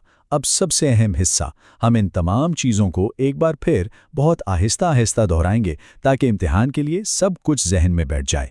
आप बस मेरी आवाज़ पर ध्यान दें। सबसे पहले था लेक्चर 21, ऑपरेंट कंडीशनिंग। इसका क्या मतलब था कि हम अपने अमल के नताइज से सीखते हैं। अगर नतीजा अच्छा हो तो रवैया मजबूत होता है, अगर बुरा हो तो कमज़ोर होता है। ये नज़रिया किसने दिया था? B.F. स्किनर ने। इसमें दो सबसे अहम चीज़ें थीं, रीइंफोर्समेंट और पनिशमेंट। रीइंफोर्समेंट का मकसद हमेशा रवैये को बढ़ाना होता है। इसकी दो किस्में थीं, पॉजिटिव रीइंफोर्समेंट, जिसमें हम कोई अच्छी चीज़ देते हैं जिसे शाबाश देना, और नेगेटिव रीइंफोर्समेंट, जिसमें हम कोई बुरी चीज़ हटा देते हैं जिससे सर दर्द की गोली खाकर दर्द से निजात पाना। दूसरी तरफ है पनिशमेंट। इसका मकसद हमेशा रवैये को कम करना होता है। ये रीइंफोर्समेंट का उलट है, जैसे गलती पर डांट पड़ना। इम्तिहान के लिए बस ये फ़र्क याद रखना है, रीइंफोर्समेंट रवैये को बढ़ाती है, पनिशमेंट कम करती है। फिर हमने दो और चीज़ें देखीं, एक थी शेपिंग, यानी किसी मुश्किल रवैये को छोटे छोटे कदमों में सिखाना, और दूसरी थी एक्सटिंक्शन, यानी जब इनाम मिलना बंद हो जाए तो रवैया का खुद ब खुद ख़त्म हो जाना। ठीक है, अब आते हैं लेक्चर 22 पर, यानी कॉग्निटिव अप्रोच। ये नज़रिया हमारे दिमाग के अंदर होने वाले कामों पर जोर देता है, हमारी सोच, हमारी याददाश्त और हमारे मसाइल हल करने के तरीके। याद है वो कंप्यूटर वाली मिसाल कि दिमाग हार्डवेयर है और हमारी सोच सॉफ्टवेयर है। हमने पढ़ा कि हमारी सोच के दो बुनियादी हिस्से हैं, मेंटल इमेजेस यानी जहन में बनने वाली तस्वीरें, और कॉन्सेप्ट्स यानी चीज़ों को ग्रुप्स या कैटेगरीज में बांटना, जैसे फल, जानवर, फर्नीचर। और आखिर में हमने मसला हल करने के 3 कदम देखे थे। पहला प्रिपरेशन यानी मसले को समझना, दूसरा प्रोड्यूसिंग सॉल्यूशंस यानी उसके हल सोचना, और तीसरा इवैल्यूएटिंग सॉल्यूशंस यानी ये देखना कि कौन सा हल सबसे अच्छा है। ये सेक्शन 11 था। अगले सेक्शन में हम लेक्चर 23 और 24 का अहाता करेंगे। आप बहुत अच्छी तरह सीख रहे हैं, बस इसी तरह कोशिश करते रहें। तो ये है हमारे क्रैश कोर्स का बिल्कुल आखिरी सेशन। यहां तक पहुंच गए, आपने कर दिखाया और मुझे आप पर वाकई फख्र है। एक बात याद रखें, अगर आज से पहले कुछ भी नहीं पढ़ा ना, तब भी आप बहुत अच्छे नंबर ले सकते हैं, बिल्कुल ले सकते हैं। बस मेरे साथ रहे, हम इस सफ़र को एक साथ मिलकर ख़त्म करेंगे। तो चलिए शुरू करते हैं। ये है हमारा आखिरी सेक्शन, सेक्शन 12, और इसमें हम कवर करने जा रहे हैं लेक्चर 23 और 24। हमारा फाइनल टॉपिक है मेमोरी, यानी याददाश्त। समझ लें कि ये हमारी पूरी तैयारी की पजल का आखिरी और सबसे ज़रूरी हिस्सा है। तो सवाल यह है कि मेमोरी आखिर है क्या? देखें, बहुत सिंपल है। ये हमारे दिमाग की वो ताकत है जो इन्फॉर्मेशन को स्टोर करती है और फिर जब ज़रूरत पड़ती है उसे वापस निकाल के इस्तेमाल करती है। बिल्कुल वैसे जैसे आप कंप्यूटर में कोई फाइल सेव करते हैं, है ना? और ये ज़रूरी क्यों है? क्योंकि हमारे हर काम के लिए, कुछ सीखने से लेकर लोगों को याद रखने तक, मेमोरी ही तो बुनियाद है। अगर बिल्कुल आसान लफ्ज़ों में कहूं तो मेमोरी का मतलब है वक्त के साथ इंफॉर्मेशन को संभाल कर रखना। रोज़मर्रा की ज़िंदगी में इसकी मिसाल अपने दोस्त की बर्थडे याद रखना या फिर एग्जाम के लिए जो पढ़ा है उसे याद रखना, ये सब मेमोरी ही है। अच्छा, मेमोरी काम कैसे करती है? इसके 3 आसान स्टेप्स हैं। Step 1, encoding. इसका मतलब है इंफॉर्मेशन को दिमाग के अंदर दाखिल करना। स्टेप 2, स्टोरेज, यानी उस इंफॉर्मेशन को महफूज करना, संभाल कर रखना। और स्टेप 3, रिट्रीवल, मतलब जब जरूरत पड़े उस इंफॉर्मेशन को वापस निकालना। Encoding, storage, retrieval, simple. अब देखते हैं कि हमारे दिमाग में यादों को स्टोर करने के लिए कितनी तरह के स्टोरेज बॉक्सेस हैं। 3 मेन किस्में हैं। हम सबसे छोटे, सबसे थोड़ी देर वाले बॉक्स से शुरू करेंगे और फिर सबसे बड़े परमानेंट बॉक्स तक जाएंगे। सबसे पहली है सेंसरी मेमोरी। ये बिल्कुल एक लम्हे की याद होती है, सिर्फ 1 से 4 सेकंड तक रहती है। इसकी मिसाल ऐसी है जैसे आप अंधेरे में फूलझड़ी जलाते हैं तो उसकी रोशनी की एक लकीर नजर आती है ना, बस वही है सेंसरी मेमोरी, एक झलक और फिर गायब। इसके बाद आती है शॉर्ट टर्म मेमोरी, यानी STM। इसे वर्किंग मेमोरी भी कहते हैं। इसको आप एक जहनी स्टिकी नोट समझें, जैसे आपने किसी का फ़ोन नंबर सुना और डायल करने तक उसे जहन में रखा, बस इतनी देर के लिए। यह सिर्फ 20 से 30 सेकंड तक रहती है। और आखिर में है लॉन्ग टर्म मेमोरी, या LTM। ये है हमारे दिमाग की परमानेंट हार्ड ड्राइव या एक बहुत बड़ी लाइब्रेरी। यहाँ इन्फॉर्मेशन दिनों, महीनों, सालों बल्कि पूरी जिंदगी के लिए सेव हो जाती है। आपका नाम, आपके बचपन की यादें, साइकिल चलाना कैसे सीखा था, ये सब इसी लाइब्रेरी में महफूज है। तो अब हमने ये तो देख लिया कि याद कैसे रहता है, लेकिन हम चीजें भूलते क्यों हैं? और इस बात पर परेशान बिल्कुल नहीं होना, क्योंकि भूलना भी हमारी मेमोरी के सिस्टम का एक बिल्कुल नॉर्मल कुदरती हिस्सा है। अच्छा, भूलने की दो मेन वजूहात हैं। पहली है डीके। इसका मतलब है कि वक्त के साथ साथ मेमोरी का निशान धुंधला पड़ जाता है, बिल्कुल एक पुरानी तस्वीर की तरह जो वक्त के साथ फीकी पड़ जाती है। और दूसरी वजह है रिट्रीवल फेलियर। इसका मतलब इंफॉर्मेशन दिमाग में है तो सही, लेकिन हम उस तक पहुंच नहीं पा रहे, ऐसे जैसे किताब लाइब्रेरी में है लेकिन हमें मिल नहीं रही। आप बहुत अच्छा कर रहे हैं, बिल्कुल सही जा रहे हैं, बस थोड़ी हिम्मत और मेरे साथ रहें। ये हमारा आखिरी चैप्टर है, हम इसे मिलकर पूरा करेंगे। चलें, अब एक छोटा सा प्रैक्टिस चेक पॉइंट करते हैं। ये कोई एग्जाम या टेस्ट नहीं है, हाँ, बस ये देखने के लिए है कि अभी तक जो हमने समझा वो कितना याद है। तो पहला सवाल, मेमोरी की कौन सी किस्म है जो इंफॉर्मेशन को सिर्फ 1 से 4 सेकंड के लिए रखती है? ऑप्शंस हैं A short term memory, B sensory memory या सी लॉन्ग टर्म मेमोरी। क्या लगता है? बिल्कुल सही जवाब है बी सेंसरी मेमोरी। याद है ना वो पुजारी वाली मिसाल, ये वही है। चलें, अगला सवाल, इंफॉर्मेशन को मेमोरी में दाखिल करने के प्रोसेस को क्या कहते हैं? आपके ऑप्शंस हैं ए स्टोरेज, बी रिट्रीवल या सी एनकोडिंग। याद करें सबसे पहला स्टेप क्या था? जी हां, बिल्कुल ठीक, सही जवाब है सी एनकोडिंग। पहले हम इंफॉर्मेशन को एनकोड करते हैं, फिर स्टोर और फिर रिट्रीव। जबरदस्त। अब हम मेमोरी के इस चैप्टर का एक फाइनल रीकैप करते हैं, बिल्कुल आराम से, सुकून से, ताकि सारे इंपॉर्टेंट पॉइंट्स एग्जाम के लिए पक्के हो जाएं।